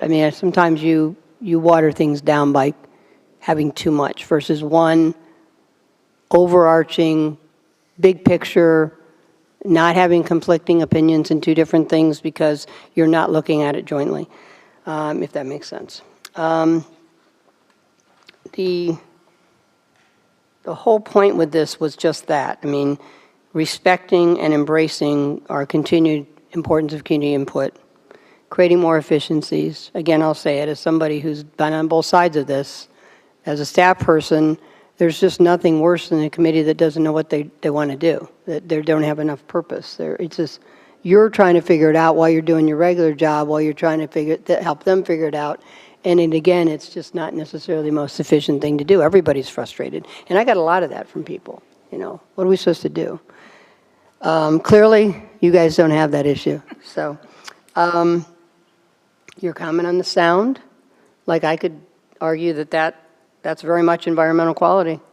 And our waterways are a huge part of that. So again, it kind of splits out almost some of the issues with you guys, but there's a crossover with environmental quality.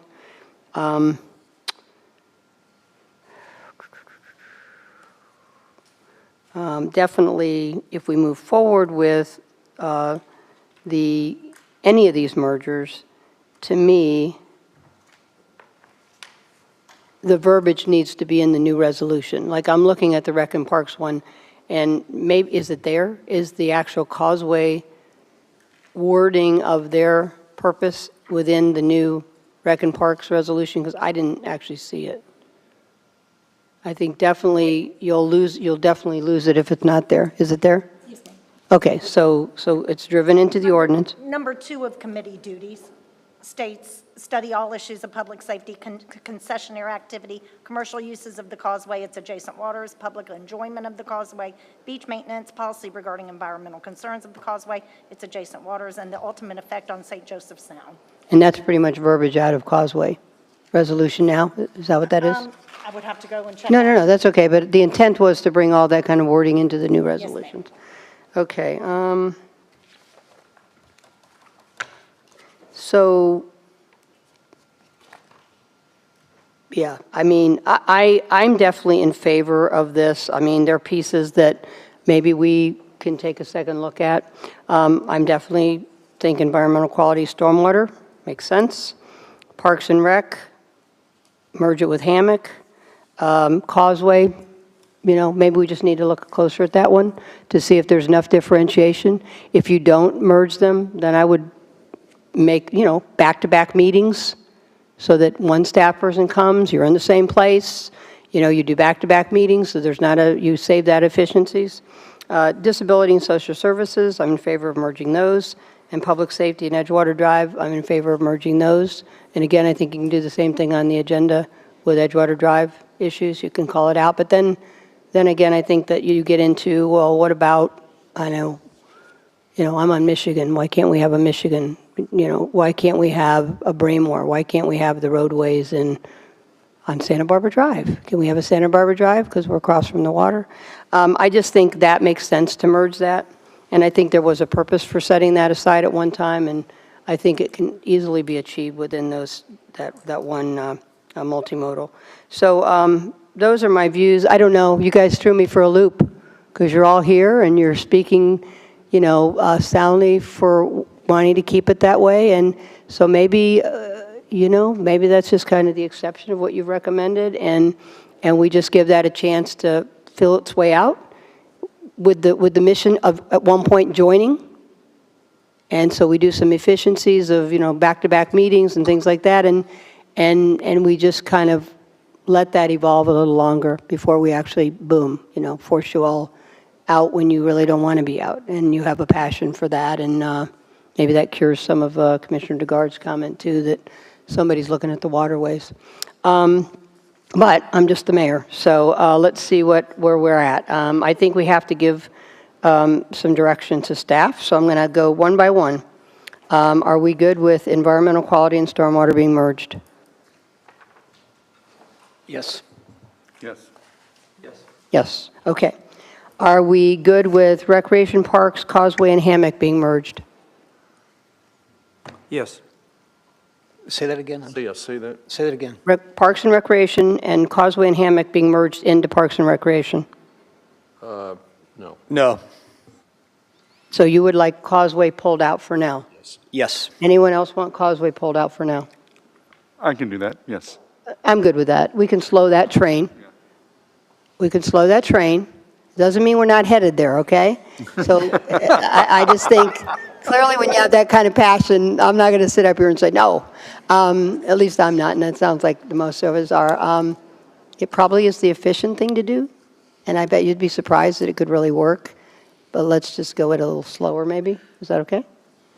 Yes. Okay. So now you're talking about So now we're Parks and talking, Rec so and hammock would merge into Parks and Rec. Is everybody good with hammock merging into Parks and Rec? Yes. Yes. Yes. Okay, good.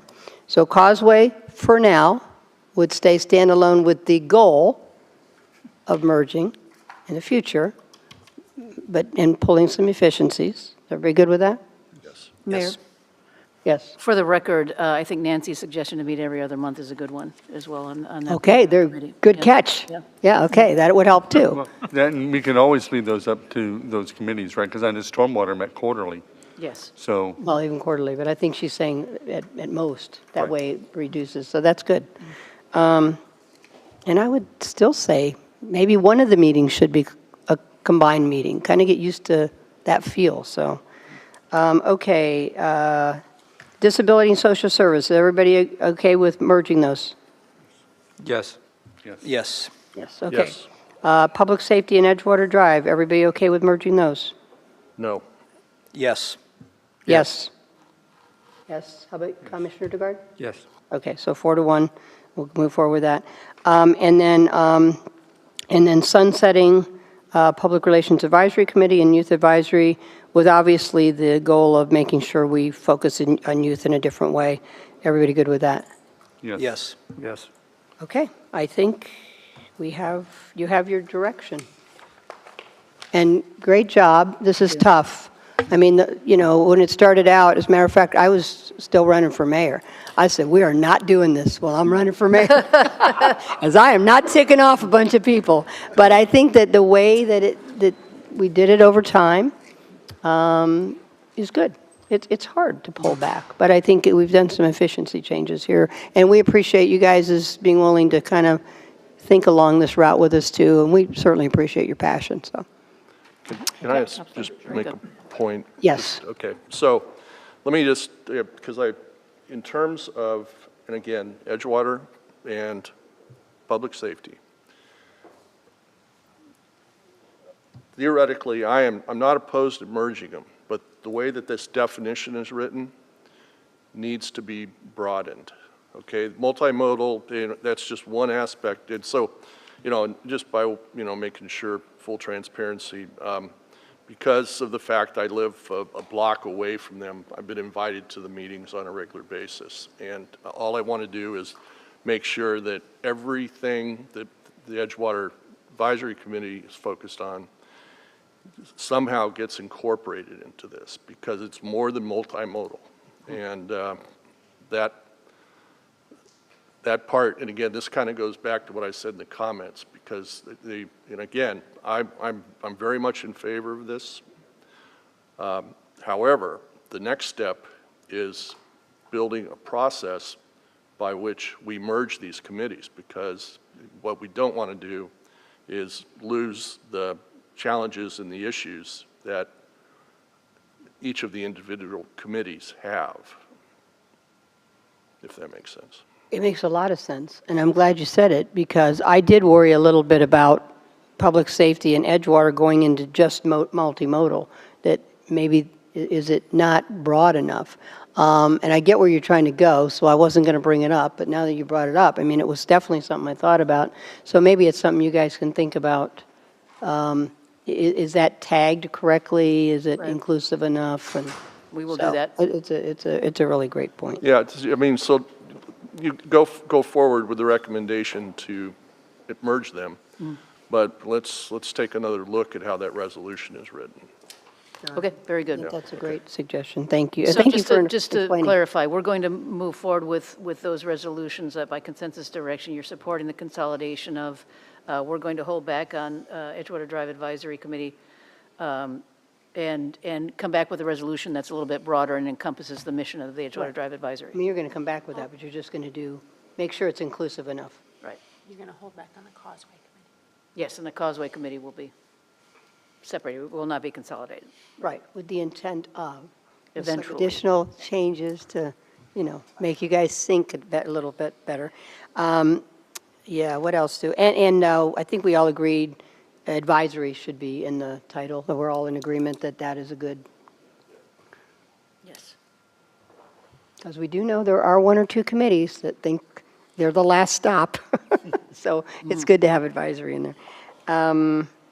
And then you're also going to bring back any other inconsistencies in all the ordinances that you might see that we need to basically make sure we've got that covered. Number one being residency, but I'm sure there might be something else. So. Yes. Okay. We good?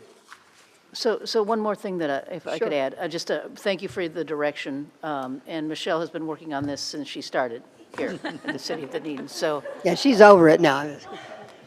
it's been a long time coming, and she did a super job with that.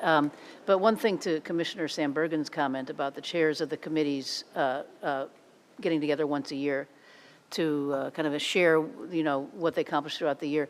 And we also used to do a sunshine, kind of a refresh with the chairs of the committees. We stopped doing that during COVID.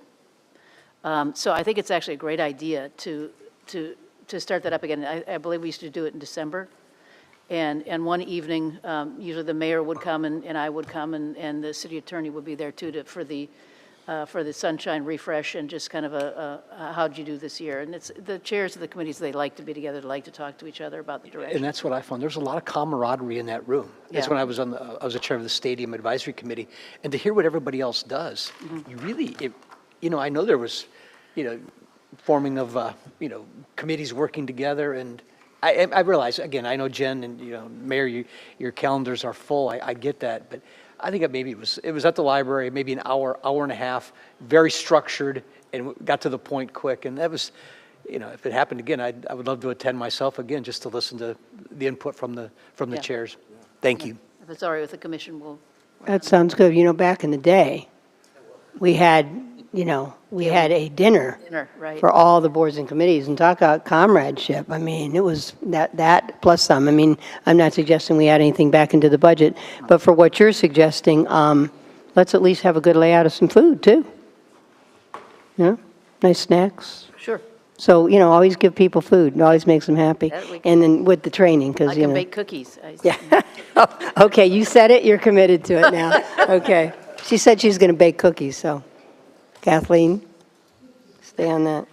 Okay, I think we're, any other items for the good of the order? City manager, city attorney? Just informational, I did brief the commission yesterday, with the exception of Commissioner Sandbergen, because I had not had an opportunity at that point. He was the first agenda review. The 227 Lyndhurst, which is the Elevate Florida property that they're asking us whether or not we want to acquire it. And I can brief you further, Commissioner Sandbergen. It does need to be on the city commission agenda for Thursday under city manager's update. So I will be doing that. I talked to Jennifer Cowan. I told you that I would ask her, and it does need to be a city commission decision. Makes sense. It makes sense. Consensus direction, yes. So, and Commissioner Sandberg, you and I can talk a little bit about it when we're done. You and I touched base on it just a little bit, so I'll be fine. Oh, we did? I thought we didn't. A couple weeks ago. Oh, we did, that's Yes, right. so, Yes, yes, okay. I'm familiar with what you're talking about. More Thank you. efficient than I thought. Lots of balls in the air. Michelle, do you have anything? Nothing else? Okay. You know, you're going to kill me for bringing this up right now. I'm sorry. Oh, no. I should have given you a heads up. We had, yeah, she's not going to be happy I brought it up, but I got to bring it up. I've been thinking about it all night long.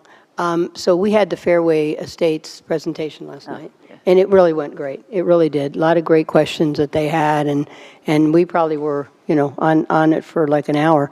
But one thing that came up, and you said that you want to do this, lay it out, that, you know, we just need to explain it better. The restrooms. The restrooms at the park and the cost of it. There's just a lot of talk about people that know costs of things, and a couple of them were there last night, and they were just like, well, yeah, but it has to be the plumbing then. It can't be. So I just think we have to, maybe Thursday night, you know, when you think it's appropriate, lay out why that thing costs what it does. I Because will be happy at a to. time when we're really working hard to be efficient with money, you know, I just think we've got to explain it better. It's not understood, and it doesn't feel right, and so it's looking like we're just not thinking enough wisely about the money. So, Thank you, because I've had people approach Yeah. me like, I could build it for this much. And that would be great if we could bring that and with some explanation. it was the only thing last night that, as, you know, the answer is being given, like, the guys are still scratching their head. Well, it must be the plumbing. Oh, it must be this. So, but we walked away and we're like, you know, and Jennifer said it. Jennifer said it to them. You know, we're gonna do something in front of the commission to explain that better, because we understand there's an issue there. And I did. I thought about it all night, because we pride ourselves, and so what's real and what's not matters. We've got to kind of make sure that everybody understands why that would have the cost level it does. So, Absolutely. other than that, anything else for the order? Yes. It's okay, Commissioner DeGard. I wish to thank my colleagues, particularly the mayor, Commissioner Sandbergen, Commissioner Walker, and the manager, as well as Nicole Delfino, for representing us well up in Tallahassee this last week. I was unable to go because of a circumstance in the family that didn't allow me to be there. But I kept in good contact with my colleagues on the event, and I am sure we were represented well there, and I want to thank my colleagues for doing that. Thank you. Thank you, Commissioner. And is there an opportunity that, for those that couldn't go, that there'll be some debriefing? I'll bring it up at commission comments on Thursday night. So when we can, you know, kind of talk through it, and you guys can tag on. But it was very, very, very successful, in my opinion. We had fun, but more than anything, it was extremely productive. And but I'll make sure to make comments, and you can ask questions on Thursday, and you guys can jump in. So, okay, cool. All right. So hey, 19 minutes early. Meeting adjourned.